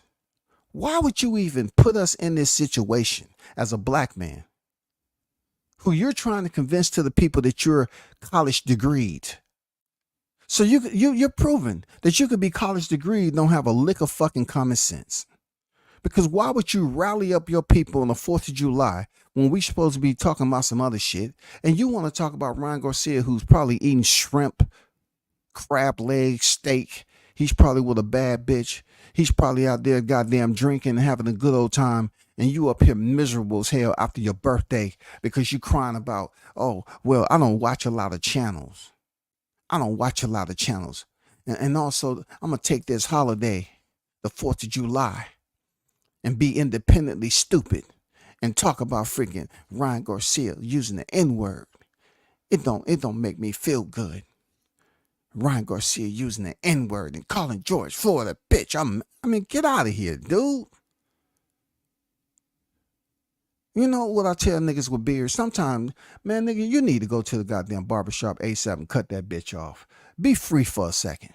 Because some with niggas with beards sometimes, they seem like they gather more wisdom. You know what I'm saying? Something happens when they look at too many old photos. You know what I'm saying? Some are farthest back in the day, bro, and they believe they're more intelligent and astute, man, to speak to an audience. You gonna do a live on this, Fanon? Cause I respect you, bro. But it's like it's almost like when people show you who they are, believe them, right? And I didn't think that it was, even Marty. I told Marty, you caping for Ryan, bro. You caping for Ryan. You caping for him, man. And then, it's crazy because, I don't need y'all to disrespect Fanon in my chat because that's what happens in Fanon chat. If Fanon bring up Champ side and say, man, look, bro, you too much on Devin, man. You spreading Devin Haney propaganda, right? Then everybody in his channel gonna say, man, Champ side is a clown. Champ side is a goofy. Champ side is a liar. Champ side is this. Champ side is that. And that's how we all get torn down one by one by one. Right? The problem is a lot of times you are so smart and so you have such a loud voice. It's not just the talking points, it's the energy behind it. And then they go other places. They come to my channel and this and that. And then when I talk about narrative pushers and stuff like that, and then people think I'm talking about them. And it's like, bro, all this stuff is everywhere. It's on Twitter, it's on Facebook, it's on Instagram, it's on YouTube. It's everywhere, man. And the reason why I couldn't call out other people is because I don't watch them. I don't even respect them. This is my point. I watch BFTB. I've seen Marty's videos, but I unsubscribed from Marty a long time ago because I seen what he was on, bro. But that's his style, right? So I wouldn't even subscribe to him. I watched 78. Shout out to Black Fight Fan. Black Fight Fan he basically moved on from this shit, right, chat? I mean, you in the LDBC, I'm not misrepresenting him. Black already know how I rocks with him, right? But he been told y'all, man, fuck this boxing game, man. This shit goofy. You know what I'm saying? So. I don't know. That's just pointless or whatever. You know what I'm saying? But, I do see some freaking strays in the chat, right? And I don't give a fuck, what you talking about as far as we weren't free. Because you basically listening too closely to my words. You know what I'm saying? I'm definitely not going to give you a 4th of July history lesson. You know what I'm saying? It's just the fact that you're over here and you're not educating me on anything. You know what I'm saying? You come in here and prove my point just like Champ side. You come over here without really knowing, and you probably know who I am, and you're mad too. And one thing most people will tell you, I don't speak with emojis. You can put laughing emojis all you want. You know what I'm saying? You can do all that. But I'm not going into detail about the 4th of July. I'll leave you up to do it with your kids and whoever that's close to you. Let's get back to it. Crazy stances and stuff. I don't respect dude, bruh. Don't care. Whatever, man. That dude been eye bugging. And so when he pop up with a taco hat and all these crazy stances and stuff, I don't respect dude, bruh. Don't care. Whatever, man. Like, maybe one day we hash it out or something. Who knows? I just don't give a damn, bro. He already showed who he is. At no point was I following that dude. That dude didn't get on my radar till press one if you stole it. I stole it. Is there anybody who have a problem with what I'm saying? Let me know. I'm gonna pull you up on my platform right now so you can speak your piece. Any time ago, right, chat? If anybody have a problem with what he was saying, he's gonna pull you up on his platform. You know what I'm saying? Like your whole title was dealing with Ryan Garcia. So you've been on this live stream extensively for quite some time.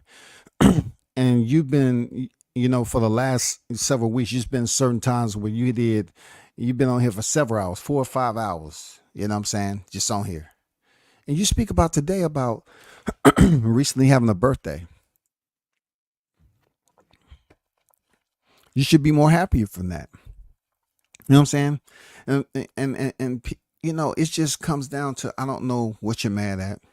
I don't know why you had to bring all those other people's name, you know what I'm saying, for Marty, freaking Showbiz, and all these other people into the conversation.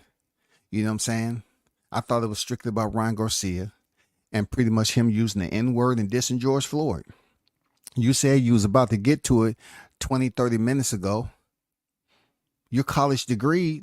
I mean, when you gonna dial it all in? Ock dissed me. He dissed me and I fried him. Right, chat? He dissed me and I fried his ass for being all the Canelo type of shit, right?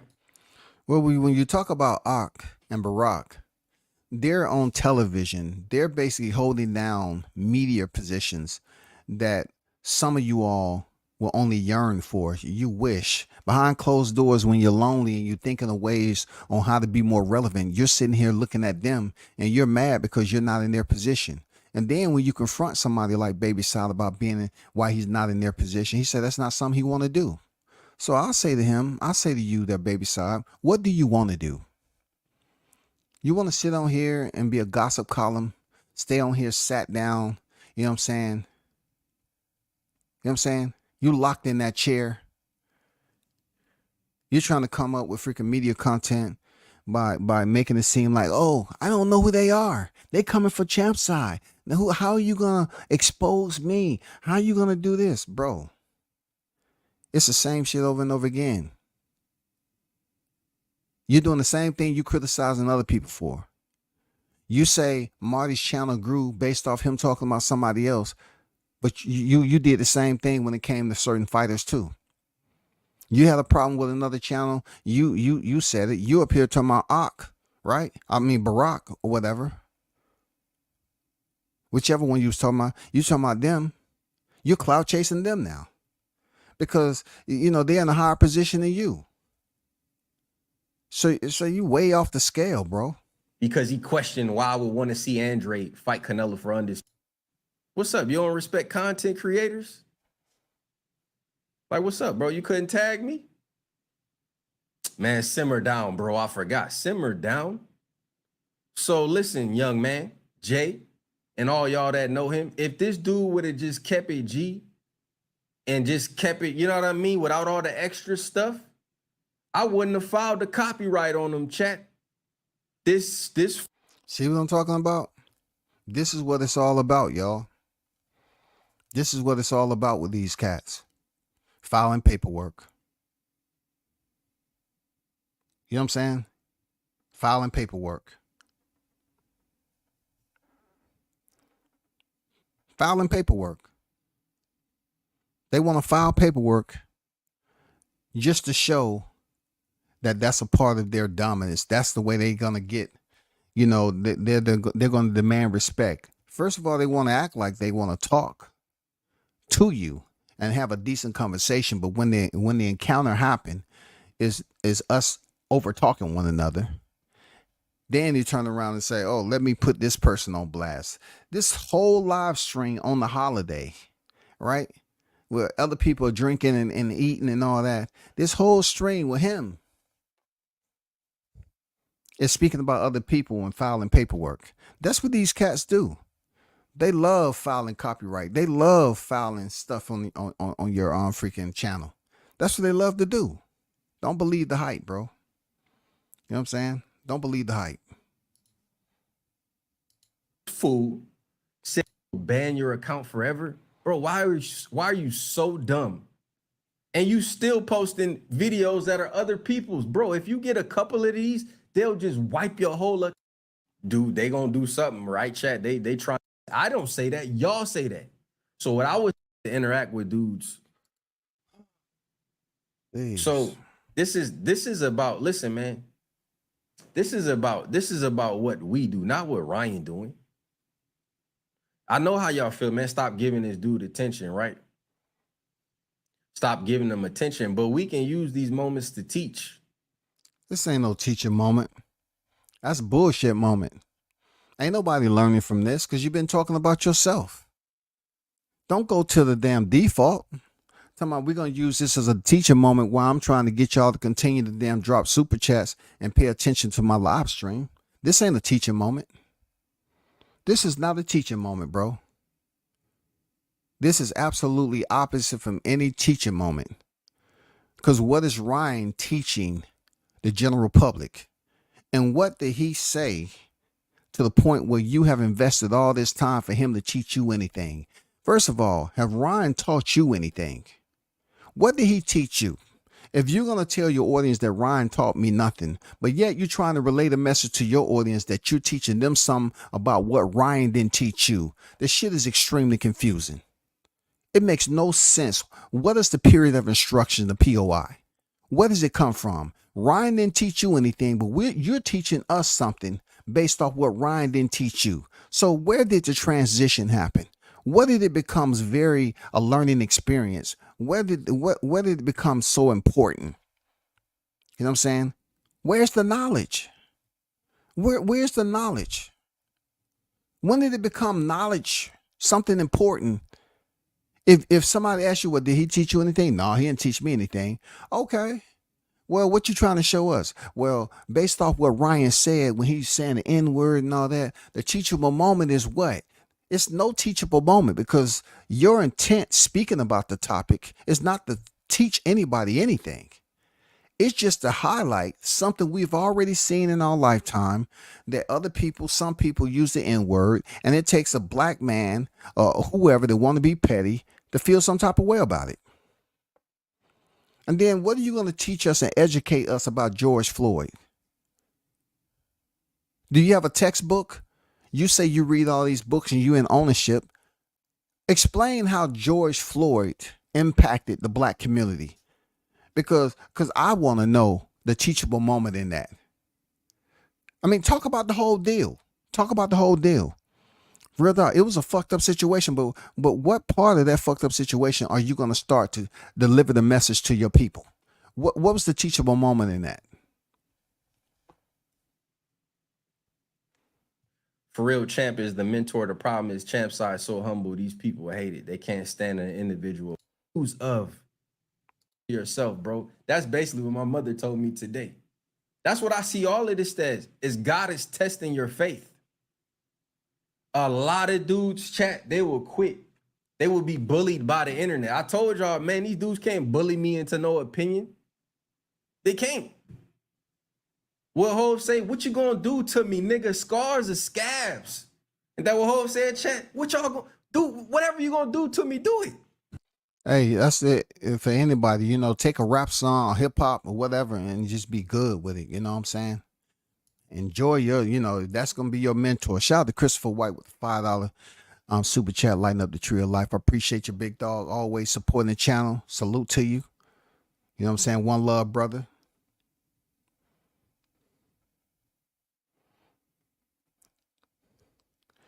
You know, you just skip over the strays. They're going about their business. You know what I'm saying? And get ran over by a car. That's all they do. They come here for a little bit, hope you give them attention, and then they go goddamn sniff another dog's ass and you know, wanna find somebody else to talk to and tell them about the experience they had over here in the chat. You know what I'm saying? That's why they support Devin so much. They just like him. Hey, Bud gonna start another goddamn talking sense, man. Hey, you talk too much sense and start to turn the dollars now. You know what I'm saying?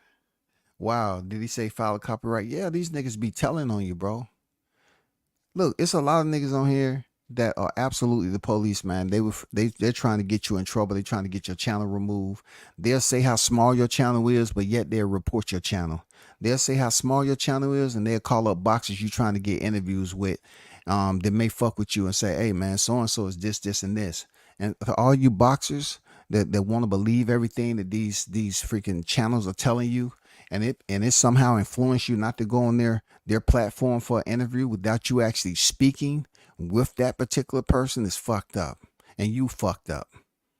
You know what I'm saying? So in the end, I don't give a damn.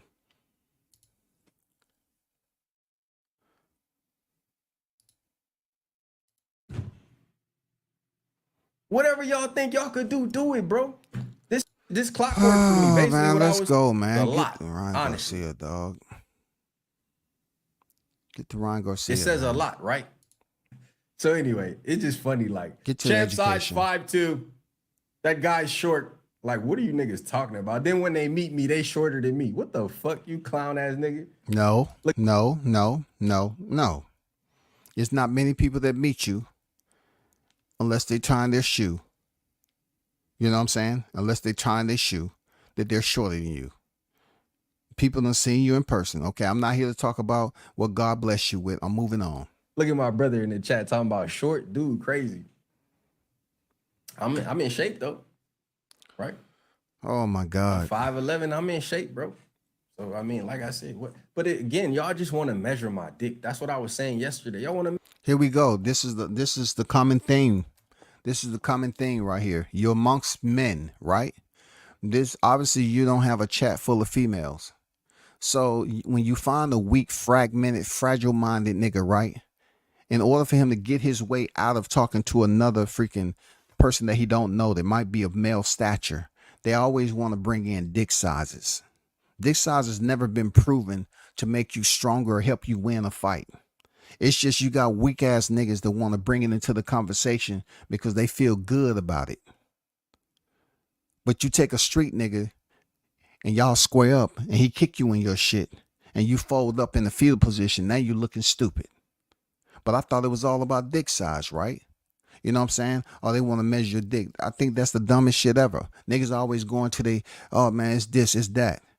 Y'all are the weird ones. Y'all the clowns. Because when somebody talk about females, y'all want to say, oh man, leave the queens. No, man, we take the queens. But all y'all niggas talk about each other. If you said, damn, you know, Charlotte look like she got some big titty. Oh man, that's disrespect. But y'all busy talking about dick all day. Measure my dick, bro. Only women do that, bro. I ain't sizing no man up. Right, chat? I ain't not fainting and all that. It is what it is. It's fun. Right? When you gonna get the Ryan though? Last night, if y'all want to call in, call in. Like anyway, man, that's some funny stuff, man. How can he not know the sub? He know that he took something, right? Whatever he knew the name, he didn't know the name. That again, that's the problem. So I asked Marty, I said, is breaking the rules. The rule he broke was not disclaiming his supplement. I said, is breaking the rules cheating? He said, yes. I said, okay, so what are we talking about? I don't know why anybody's thinking you cooking. Did you hear what he said? Well, why didn't you say nothing when Devin broke a rule? What rule did he break? He couldn't prove. Couldn't prove anything. So what are we talking about? Right? So again, my point once again, they dropped 300 people out of my life. Damn, that's crazy. No, they dropped 300 people out of your lives. See, that's where you continue to be shown that you're not in control of so-called this space that you want to put up on this pedestal of hierarchy and prove to the people that you're doing something different. When these niggas look at their freaking numbers and numbers and numbers, they never satisfied. They say, oh man, you know, they dropped 300 out my live. That lets you know right there, you don't control. You don't control the motion. You know what I'm saying? You don't control the motion, bro. You just playing a little bit part. You just have access. That's it. Y'all busy want to file copyright claims and freaking get mad when they remove people from your live and all that, and it really affects y'all because you feel that, hey, it's gonna be one day after I put 25 long years and I could have been, you know, at a job working towards retirement. I put 25, 30 long years in this YTC. And I still cannot consistently get 1,000 people to tune in and watch me every time I go live. I don't care. It's whatever, bro. It's whatever. If them people want to find their way back in here, they will, bro. Don't trip, bro. They want us to react to they want our energy for everything. If you understand, type understand. They want you to be mad. They want you to be sad. If you understand, type understand. Now, if you they want you to be crying over everything, man. And the more we smile through and keep growing and keep showing them again, the rose that grew from concrete, baby. All right. Oh man, let's not forget the rose that grew from concrete. Shout out to the late Pac and the person that before that. You know what I'm saying? The poets of the game, man. Shout out to the rose that broke through the concrete. Yeah. Wow. That's what we want to inspire our kids. Shout out to that rose. I wish I can find out where it's at. Let me stop running my mouth. Let's something new. So trust me, when I say I know it hurts, because I have a lot of respect for Fanon, and I'm not even here on here trying to shit on Fanon. I'm not trying to do that. I'm not trying to bang. Next. I want to touch on too is that your business move. That was a great move. I was in the same position at one time. I'm an electrician for 20-something odd years, union electrician. Got out of work, was out of work for a year. And I said I'll never be put in this position again. Long story short, I was able to open up 3 boxing gyms. And that's been a blessing because now I'm able to give something that my mother and father gave to me. Also a college professor also. Boots is on the next week, right? Somebody lying. So, but bro, you know I'm not lying, bro. Because I could have just lied and said I watched the video, bro. Bro, all right, y'all gotta mute y'all mics, man. So, all right, bro. I ain't even messing with you today. You done? The next week, right? A lot of times, when you talk about Shakur, I don't even want to get worked up, bro. Oh my! I already got the consensus of how you kind of feel about bro. Sure to go to bed like they're supposed to. You shouldn't be out there drinking and mess your body up. What do you think about the boxing camps? Are they watching it? Because everything's been reversed. When I was growing up, the boxer was in trouble. You ain't ever hear about that money. Now it's reversed. Everybody want big money, but don't want to fight. Oh. Are you talking about like not a babysitter, but kind of like in it? To give a fuck about who they really are. And you one of the young guys that really care about who they really are. And I appreciate that as an old man with a young man as a son, a young black man as a son, raising him as a young black man and appreciate being a young black man. We don't got to tear each other down. And you see it in the space, in the boxing space. You see how we have no problem tearing each other down, tearing boxes down that look just like us, putting jackets on them, and just becoming overly fanatic to the point to where we'll literally go through what you're going through right now. Like now you're getting hatred, right, for speaking on the truth. And now it's weird. Why has this shit hit the fan? Because now. No, you're weird. Just the fact that you are giving Ryan a higher precedence than what he actually holds. You're talking about a boxer who's continued to get exposure when he's suspended for a year. You all continue to give him more and more attention for free. This is free. You all may not consider it to be free because you're hoping that more and more super chats come on the longer that you talk about it. The longer you keep the title up there and the longer you clout chase Ryan's face in your thumbnail, that's where it's going to become worth it for you to say, I'm getting some money. I did pretty good today. Oh man, I just can't wait for that next check to come out on the 20th from AdSense. I did very, very good. But yet, you're clout chasing Ryan's name, who's on suspension. I thought the whole deal from you all was to let this man get punished and go on about and serve his year suspension and then come back and do what he have to do. But it's just y'all more so involved in keeping this man's name relevant. And really, y'all not talking about Devin. Y'all more so talking about what Ryan got going on. Y'all talking about him saying the N-word and him engaging you in a conversation and George Floyd. Y'all keeping him relevant by worrying about what he has going on over there. This man is not doing this, and basically on your chat. Ron is not in your chat. I can see if he was in your chat. He's not in your chat. You know what I'm saying? College degreed. He's not in your chat. I can see you clout chasing him and mentioning him and staying on his back if he was in your chat. But he was minding his business on Spaces, and you want to go over there just like you say, y'all niggas watch me. Well, you watch Ryan. You're paying attention and you're basically gravitating and sending all your energy over there for Ryan. And then you want to come back and talk about it. And you want to act like you got a problem with what he's saying. Why don't you mind your freaking business? Because if he was over there minding his business and you came over there and sourced information from him, then you're just as wrong. You're mad off what he said when you didn't have to listen. But yet they're going to come over here. Oh man, this should go viral. More people should be talking about. Do you know how many acts of racism we have on a daily basis in the world?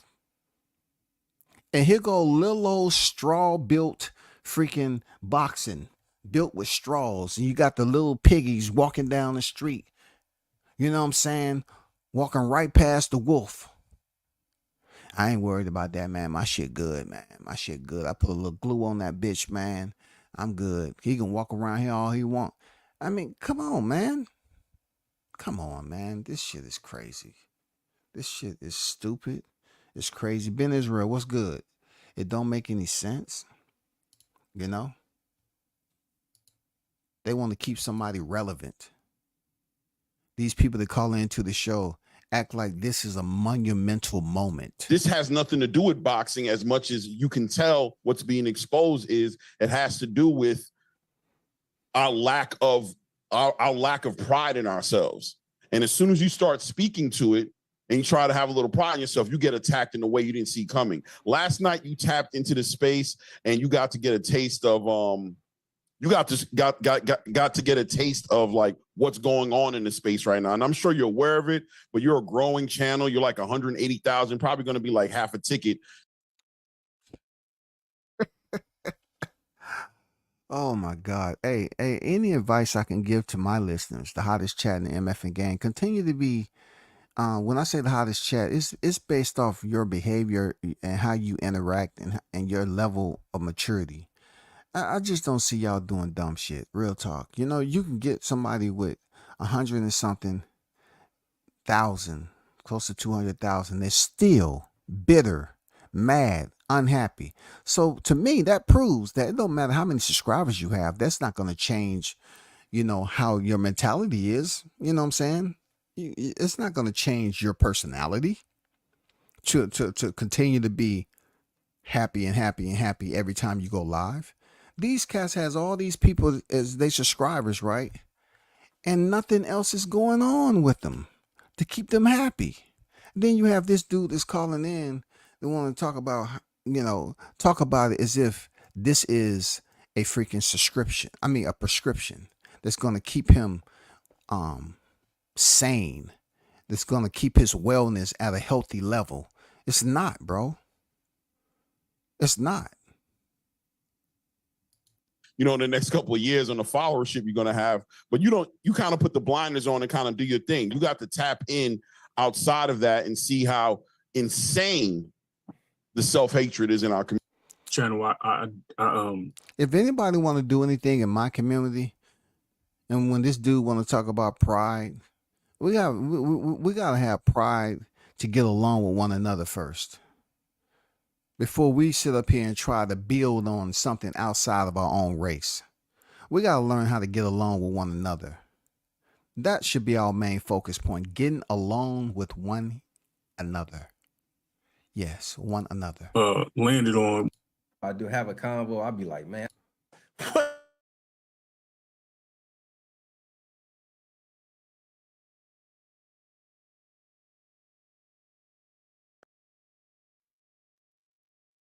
what I said, right? So anyway, he was just trying to corner me, bro. He was trying to put words in my mouth. You know what I mean? To do what? To go where? You know what I'm saying? Yeah, like, bro. what was the point of that, bro? All you had to do was say champ side. You misspoke, bro. Boots is not with Snack anymore. Even though, did you hear what he said? You was wrong though. You know, I mean, Martell made a good point. He was with him for 1 point allegedly. You know what I'm saying? So therefore, if you was insinuating that he was a Snack fighter and he was still active as Snack fighter, just admit that you're wrong, man. It's something simple as that. Just admit that you're wrong. Don't get up here in front of your audience and try to say, you know, this, that, and the other. If you thought Boost was an active Snack fighter and Martell told you otherwise and he had proof and receipts, then you got to give it up, bro. He said to be with Snack, even if you're not on the supplements, Victor gotta take your blood. Yeah. And shout out to the UK, man. I wonder. And the fact that it's not that many of us in this country, right? So we would be. So just to break it down for anybody who don't understand the percentages. Yeah, so like for anybody who don't understand the percentages, it's like, bro, if you got 10 black dudes in a room and one dude come in there and kill 5 of them, that's 50%. But then if you got a white dude my God. One of my favorite champ side, like you was saying, how you keep your shit with you. One of my favorite lines is, I exercise one muscle. That's my strap thing, right? That's how we think. That's how we think. And so until we change that mindset, it's a problem. And I didn't get a chance to enter, bro, but I appreciate what you do, bro. You want to have no matter what they look like. If they starving for a meal, if they don't know how they're gonna pay their rent, they're going to do things. I get it, man. There's some people that are because she posted it. Oh, he's got issues. Why are you doing this to him? And I'm like, she's doing what? It's just crazy to me. You know, and we always, you know, America loves a great white hope or a savior, whether they are not fully white or white identifying. It's like it's always up. I didn't mean to cut into what you were saying. I agree. Beefing, some type of competition, evil. They're going to do things to, you know, however some people will do things however they can to make ends meet, right? And sometimes that includes committing crimes, right? But like I said, man, I don't really want to focus on that. It's a valid conversation. It's just not, you know, I'm not there right now. I'm not in that. I think that's exactly what Ryan wants us to do, is to argue about, you know, our percentages and are we killing each other? Are we not killing each other and all of that? And, you know, I just don't want to do that right now, man. I don't want y'all to fight over this shit, right, that we talking about, right? But I had the Warrior Goddess on here. I'm gonna unmute y'all mic. I'm gonna ask y'all to unmute y'all mic. That way is no confusion. I know Warrior's Goddess says she fit. I think that she says she fixed her mic. Champ side. What's up, bro? You there? Y'all. What's up? Hold on, y'all. I got Warrior. Hold on, y'all. I got everybody on mute. I got Warrior's Goddess on the call right now. You there? How y'all doing, everybody? Peace, champ side. Peace. Shout Find out it to yourself. Good. Listen, I peeped this whole situation a long time ago. I'm a boxing fan, but I have a baby brother who is like, you know, all into everybody. Tank, Devin, Ryan, all of them. But Ryan's behavior for a long time to me was just racist. Even when he was against Tank, when they were fighting, him trying to be the bearer of light and Tank like this dark character that was evil. Some of the stuff he was saying, I'm like, wait a second. Nobody calling this out? You know what I mean? This is racist. Then fast forward to Devin. This is unbelievable. The stuff I saw him say to Clarissa, Shields, it is just like, and I was really mad at You talking about Gervonta Davis? Tank for capping for him. I just was like, we don't have any code of conduct. And I think the whole race thing sells with a black fighter against another fighter of a different race. So Tank, they kind of play into that, but at some point, Y'all where hold is on our for a second. standard?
Our integrity, our love for one another, our protection for one another. I don't care if you don't like him as another boxer, or you got to keep some type of competition.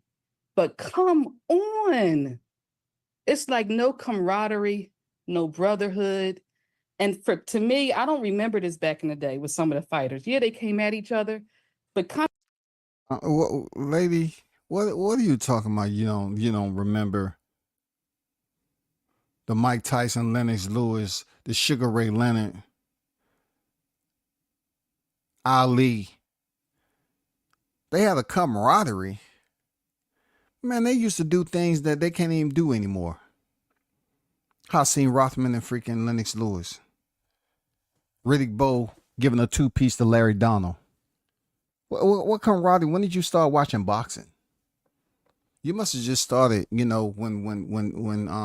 Gervonta Davis fought Gervonta Davis fought Ryan Garcia. What are you talking about? Back then, you saw what Bernard Hopkins did to the Puerto Rican flag? Are you serious? Did you realize the things that went on back there? It was vicious. Then Bernard Hopkins say he'll never lose to a white boy? Oh, I guess that's out of the conversation when it comes to Devin Haney, huh? That's not considered racist, but with WCS bring it up, oh, I'm being a coon because I'm bringing it up. But yet it's public record, right? It was out to the general public. Just like we can speak on what Ryan Garcia said, we can speak on what Devin Haney said. It's not taking sides. It's just reflecting on what was put out to the public. People try to erase all that stuff. But it's out there. I don't know what you're talking about. Kind of throwing one another under the bus like this for a whole nother, for Ryan, to me, it's blowing my mind. I just can't believe it. I don't know if it's the younger generation or I don't understand it. Yeah, you don't understand a lot. I think you just came over here to hear yourself talk. The warrior goddess, what your name is. You haven't been watching boxing for more than a day, it seems. I think 4th of July allowed you some free time. You came on here, you wanted to chop it up. But yeah, they used to get busy back in the day. They used to get down back in the day. Check out the highlight reels outside of the ring. They used to tear the place up. Go back to Ricardo Mayorga and Sugar Shane Mosley. Go back to freaking Floyd Mayweather and Victor Ortiz. Man, it's I don't know how many dang face-offs that you can do. Check out the promo between Conor McGregor and Floyd Mayweather. I guess that was racist too when they charged you $100 for pay-per-view and made millions off of us off that promo. The way he was popping Floyd on his bald head with his right hand Y'all ain't gonna talk about that because you wasn't watching the sport back then. I really don't. Yeah.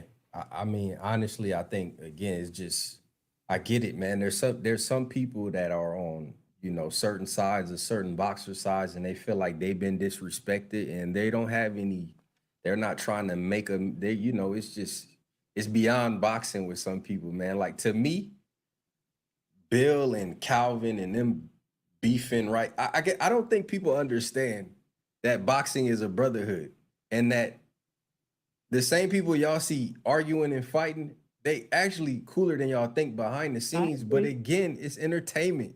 So Yeah. I bet I ain't gonna say Coach Calvin and Bill is cool, right? But Mhm. like I think they cooler than y'all might even think, but y'all I don't agree. know you're not behind the scenes. So it's like, and they're not gonna break it down and stop and say we cool. I mean, come on, we really up here trying to convince the people on who's cool with one another. Seriously, we really trying to talk that talk on who's cool with one another. I mean, to each his own. Some fighters like each other, some don't. Yeah, what it's supposed to be is what it ain't. There are fighters out there to respect each other, but this brotherhood shit in boxing, come on, man. Yeah, it may come to a point where, let me tell you the type of brotherhood. Let me give you the perfect example of brotherhood. Boxers believe that they can call each other bums, but if you in the media, they get mad if you call them a bum. That's the brotherhood y'all talking about. It's okay for me to call you a bum. It's okay for me to call you a bum. Fighters can call each other bums, but a media segue, a journalist, a reporter call you a bum. Oh, it's disrespectful. Because again, part of the promotion of boxing is hyping it. So I couldn't wait to get I believed you was a queen on the call because I know, man, the queens that call into my channel, they be on point. And so but yeah, you can keep going. I didn't mean to cut it. See, that's just the point. You know, they always talk about how we easily give them the title queens without them earning it. But yet, if a man told you to call him king, oh, you ain't no king. You ain't no king. You know what I'm saying? Those some cats running in the ground, you ain't no king, but we easily think it's immediate respect to call a female a queen without her actually earning the status of a queen, because every female ain't a queen. Into what you were Yeah, saying. I I do agree with you. agree with you. I think it is a brotherhood. I think behind the scenes, they agree to do certain things um, when they're promoting the fights. But I just think with this whole Ryan thing, it's kind of taken to me a different turn. And I think it crosses the line once you start calling, the N word. He said he was R worded by a black man on Twitter. Yeah, I saw that. We become, to me, in all of this, our people become the brunt of the joke of the just disparaging. It's always us that has to go through this. And Oh my God, man. Somebody please get some coffee in the building and pour some yak in it. Man, black people are not the blunt of anything. You know how long this N-word has been in existence? You know how many times there is rotated on the clock within a freaking day? You know how many times we've heard this? You know how many arguments where people have said the N-word? But yet we acting like Ryan Garcia has changed. Oh my God, this is monumental, y'all. This is unbelievable. This is forever. This is an epoch in time. Wow. This goes down in the boxing annals that Ryan Garcia, a fighter who tested positive for ostarine, has now threw his hat in the political arena because all these dumbasses are out here giving him all this hype, all because he is minding his business. They wanted him suspended. He was suspended. And we're following him to him minding his own business with his people and trying to pick out controversy. You know what I'm saying? We're trying to itemize controversy for talking points and coming back on here and giving Ryan Garcia more attention. Hey, look, the crazy part about this, y'all, is that they're not even talking about really this man popping dirty for ostarine. They have people on here talking about how using the N-word is so bad. Oh, it hurts my heart. Oh, my heart. I can't breathe. I need some medicine. This N-word should stick to me so bad. Man, get out of here, bro. And I think at some point it's like, okay, we got to pull this man's curtail and say this is enough. You know what I mean?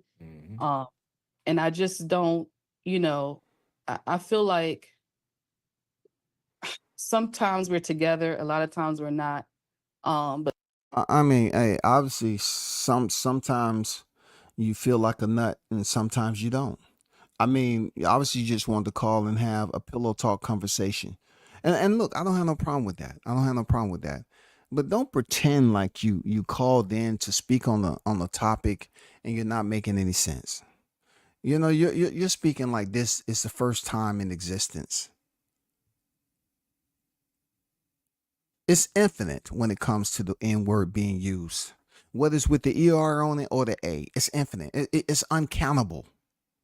You know what I'm saying? Just like college degree, it's uncountable. You know what I'm saying? It's numberless.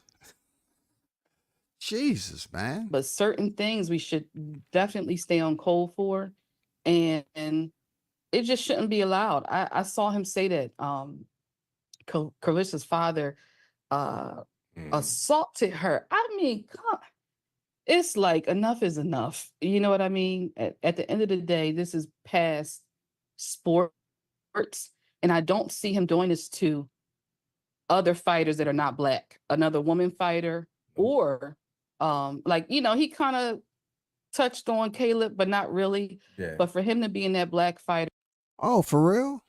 Oh, you just gonna smooth past that, huh? He touched on Caleb, but not really. So let's gauge the severity of what Ryan said to Caleb versus the N-word. So when Ryan, he has been disrespectful, and Caleb wasn't the only one that he spoke on when it comes to somebody's wife. Caleb's just one of those guys who respond. He's gonna come looking for you because that's what type of time he's on, right? So he disrespected and said, you know, Jordan Garcia. You know what I'm saying? He was acting like that was his girl. And yes, he was being disrespectful. Absolutely. Okay. But then to match it up in a conversation about race with Ryan Garcia using the N-word. Does that line up together? Does that match up to you all? You know, we're talking about him being disrespectful to Caleb, and he wasn't even being racist. She's biracial, I guess, you know, but he was disrespectful in a way to say, well, this is more of a personal jab at you and me sleeping with your wife. But then how do we weigh the disparaging comment as far as the damage it done? Oh, we talking about the N-word versus a disrespectful comment that wasn't classy at all, that's talking about sleeping with somebody's wife. Nigga, I slept with your wife. Which one is more? It depends on who is holding it. You know, who's holding the weight. Who is it directed to? Who is the N-word directed to? Who is the sleeping with your wife? You know what I'm saying? We know who the sleeping with your wife was directed to, one person. And that's why the shit went down the way it was. And then you're talking about the N-word. Who was that directed to personally? Head on. Who? Who was it? Who was it? Can we narrow that down? Because she brushed that off and said, "Oh, that wasn't too much of anything. That wasn't nothing." Yes, it was. It meant just as much as him calling Caleb the N-word. If he would have called Caleb a cracker or the N-word, it would have been just the same as you saying you slept with his wife, because his wife hold a different position in his life now. That's his wife. That's his girl. That's somebody that he loved dearly. When you talk about the N-word, you're not saying that to the point where people love it. Most of the people that's been locked up and lost their life over the N-word, they didn't love the word. They use it as a weapon. They weaponize their defense or offense to say the word to be hurtful. If it has the ER on it. If it's with the N, somebody getting mad that somebody of a different race used the word, like they have ownership. No one has stock. It's all about just how you look. That's all, on whether it's accepted or not. And what context do you use it in? She has no idea what she's talking about. She just called to talk. And she has every right to do that. Shout out to the First Amendment. There's the woman's messaging. It's like he gets a pass. He gets a pass. Cause I even seen some men saying, oh, he's because she posted it, oh, he's got issues. Why are you doing this to him? And I'm like, she's doing what? It's just crazy. Yeah. She's just calling to talk. Please, I have to go past this caller. She's just there to talk, and she really want to say, hey, I'm about to cook some freaking spaghettios and hot dogs. If you want something, me to give you some, I cook it up. It'll be done in about 5 minutes. Like that, but I just want to say to y'all is that, Ryan, I mean, he's almost like an industry plant. You know what I mean? Like, he used a lot of distractions and stuff like that to get to hide the stuff that he's doing. And he has other business outside of boxing. Ryan, this is not his main thing. Like, boxing is just. This man been boxing since the amateurs. Since 7 years old, he's an industry plant. Now boxing is an industry, huh? So you're basically validating what I've always said about Ryan. He has other business ventures that's going on outside of the sport of boxing that is able to earn him revenue. That is smart, right? That is smart. And also within those ventures, nobody on YouTube can take responsibility for Ryan Garcia success outside the ring and making money. No one. But since they understand that Ryan, his brand expands outside those four corners, they want to be a part of it. Within those four corners, his last fight, he tested positive. But yet they remember how he treated and his performance and the damage that he inflicted on Devin during those 12 rounds. That's what they remember. But since he tested positive, his A and B sampling was suspended, I thought that was the priority of Ryan. But still, we got people out here worried about what he's doing, even when he's on suspension. He's on suspension as we speak, and people are doing lives talking about Ryan's a racist. Like, boxing has never had anything that was considered racist. Boxers get screwed over annually, and no one's talking about boxing being racist because boxing isn't an entity. Boxing is part of a system where a plethora of people can operate and act however they feel like, according to the position that they're in. When fighters get screwed over in a boxing match, they don't yell racism if it's a black referee or a white referee.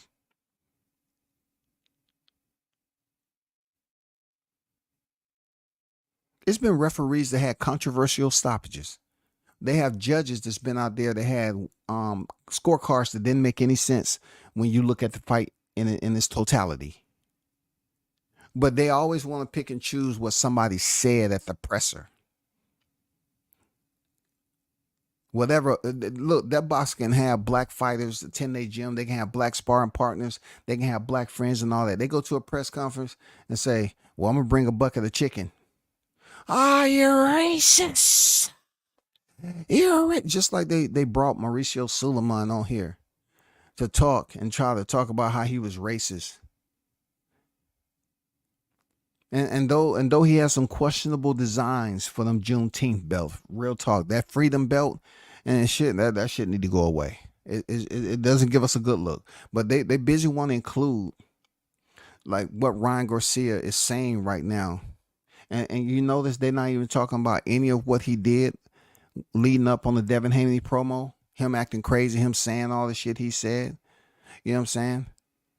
Come on, man. All the stuff he said. All the stuff he said. They're not even talking about that. They talking about him using the N-word. The N-word, y'all. Just this is not what he want to do. This is this is another vehicle. Used a lot when we speak about Ryan. Ryan is not a plant. Ryan is actually aware. His awareness is good. Not that he's being planted into this. And the reason why got a lot of pull. You feel me? Yeah. And I already see where the angle is going. You know, he's becoming the great white hope or whatever you want to call him. You know, the nigga slayer. You know what I'm saying? The nigger slayer. Is anybody gonna go and lose their mind over what he just said on this platform Are y'all gonna start writing and petitioning the government to censor this particular panel because that word was used, right? Isn't this the same thing that Ryan was doing in Spaces? How do we know that caller was black? Are we just going off the tone of his voice? Real talk. Are we just going off the tone of his voice? I mean, explain some shit to me now. Help me gather information. Do we know that caller was black? Do we? Because if you look, eventually he gonna get to a point he's only fighting black fighters, and The PD slayer, that's about it, because he ain't slay Tank. He got Exactly. his ass cooked. Mexicans, bro. You know what I'm saying? And this is my thing. I'm gonna say this, I'm gonna get off. Man, listen, this the main thing we gotta understand. This shit been going on for years, bro. When you talking about football, when you talk about boxing, is one of the most competitive, masculine sports. People carry their pride and they race on their country, bro. This is one of the most masculine sport. Well, I'll tell you this. It's plenty other sports that'll beg to differ. You try putting on some pads and running your ass through the motherfucking hole and get lit up. And it'll show you what goddamn masculine it is when you come to. And they say, hey, you're gonna be out for about 2-3 weeks. You know what I'm saying? Because you suffered a concussion. Yeah, go in there and try to run a route and catch a pass and get lit up. Then you'll see what's masculine. Oh, that right there was different. You know what I'm saying?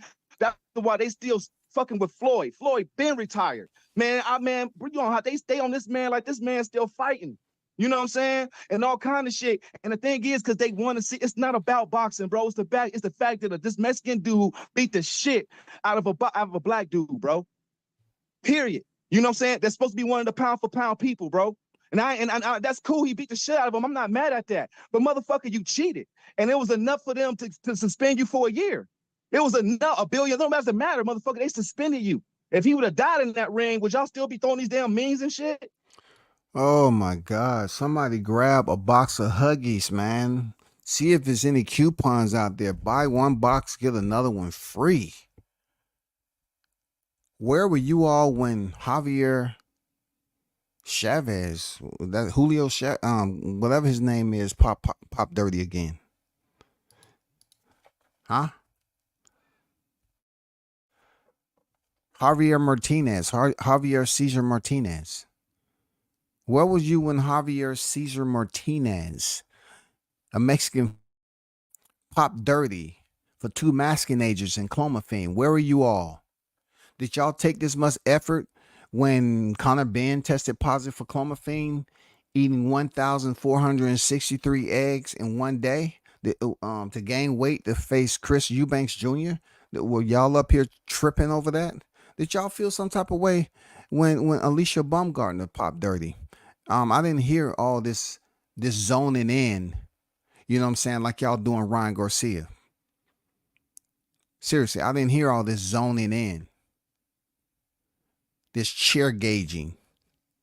I didn't hear y'all talking and trying to figure out and do this investigation on Alicia Baumgartner popping dirty. I didn't hear it. I didn't hear all this stuff about a fighter would have died. Y'all didn't say nothing about Baumgartner. Y'all didn't say nothing about any of these fighters of recent. Alberto Puello. Yeah, he just won a title, but guess what? I didn't hear y'all up here in protest when he was suspended for 6 months. What about Oscar Valdez? Were you in protest when he suspended? Or you say, oh, see that right there? That was different because Mauricio Suleiman, he said the levels and the levels upon the levels shouldn't do anything to the levels in which he posted levels. Y'all wasn't saying anything. What about Jarrell Miller? When he was due to have his first fight back in Riyadh, right? Were y'all there protesting in the sands, burning the fuck up? We can do it. Jarrell, you know you aren't supposed to be fighting. You tested positive for EPO and GW 46-33 minus 4 and equals 9 supplements and anabolic. You know what I'm saying? GW 55043. You tested positive for many more. I can't remember it, but you tested positive. Were y'all up there in the sands when he came back and fought Daniel Dubois after testing positive? Were y'all up there protesting Jarrell Miller's return? Were you? I definitely didn't see your footprints in the sand, buddy. I didn't see it. There's a lot of these people that never boxed before, bro. Yeah, bro, that's exactly what I said on my live. I said, I'm like, man, this shit. Bro, like, why have you, man, let Ryan Garcia and other American, Mexicans, blah, blah, blah, and use the N-word so loosely, bro? Like, what? Why, man?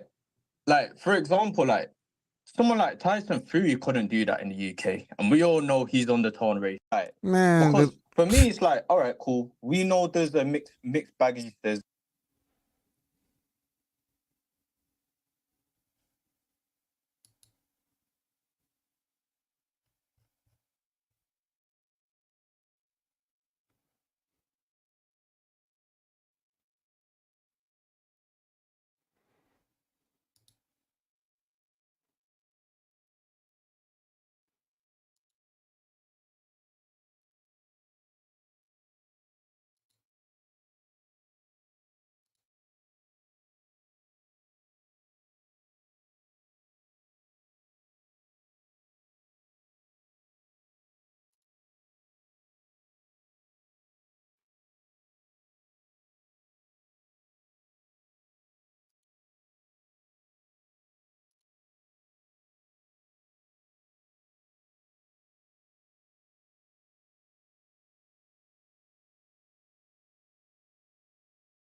like, because for me, it's like, all right, cool. We know there's a mixed baggage. There's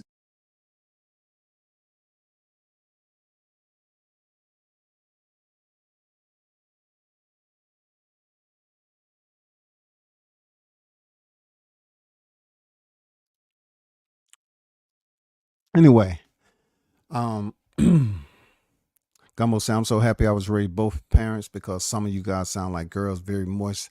No doubt, man. No doubt. No doubt. They're so much about something as simple as a word. But when George Zimmerman got away with killing Trayvon Martin about being told 5 times not to approach him, no one did anything about it. True words, man. You know, shout out to Trayvon Martin. You know what I'm saying? Had I think some tea in his hand and a bag of Skittles, I believe. Something like that. But all my people talking about how George Zimmerman wasn't gonna live, how they was gonna make sure he was taken care of. Man, please stop it. That man is still living and well. You know what I'm saying? They wouldn't recognize George Zimmerman if they passed him and he was shopping in the same freaking down store as y'all checking out at the same time. They wouldn't know it was George Zimmerman. But they said this man will never live to see this day. They was all mad protesting, and yeah, it was fucked up what he did. But we up here talking about boxing just because y'all letting Ryan Garcia letting him have all this exposure.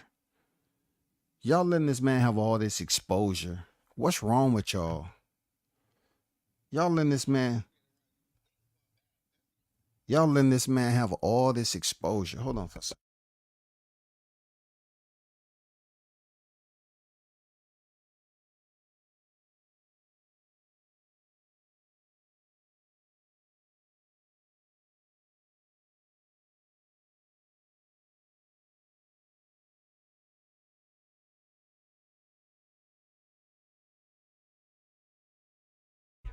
That's why you go on like that, because you want a bag.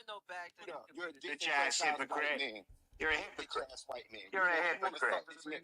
You're a racist motherfucker. That's what you are. And you're a fucking racist. Well, that's how you're gonna get your bag. Don't be calling me. Don't be saying I'm doing it for a bag. That's all what you do. That's what you do. That's all that you do is for a bag. White male. What are we talking about? That's why you just racist. That's it. All fucking white. Yeah, kill the white. That's it. That's all you got. And that's what they're going through over there. They're giving them spaces. That's why X is what it is, because X really don't try to censor, nor does it try to limit and put rules in there No, they let it fly over there. They're nothing like, the YouTube. X is different. They can say what they say about the owner who bought it, but they allow them to purchase it. They allow him to have those spaces where people get to say anything and everything possibly without being reprimanded.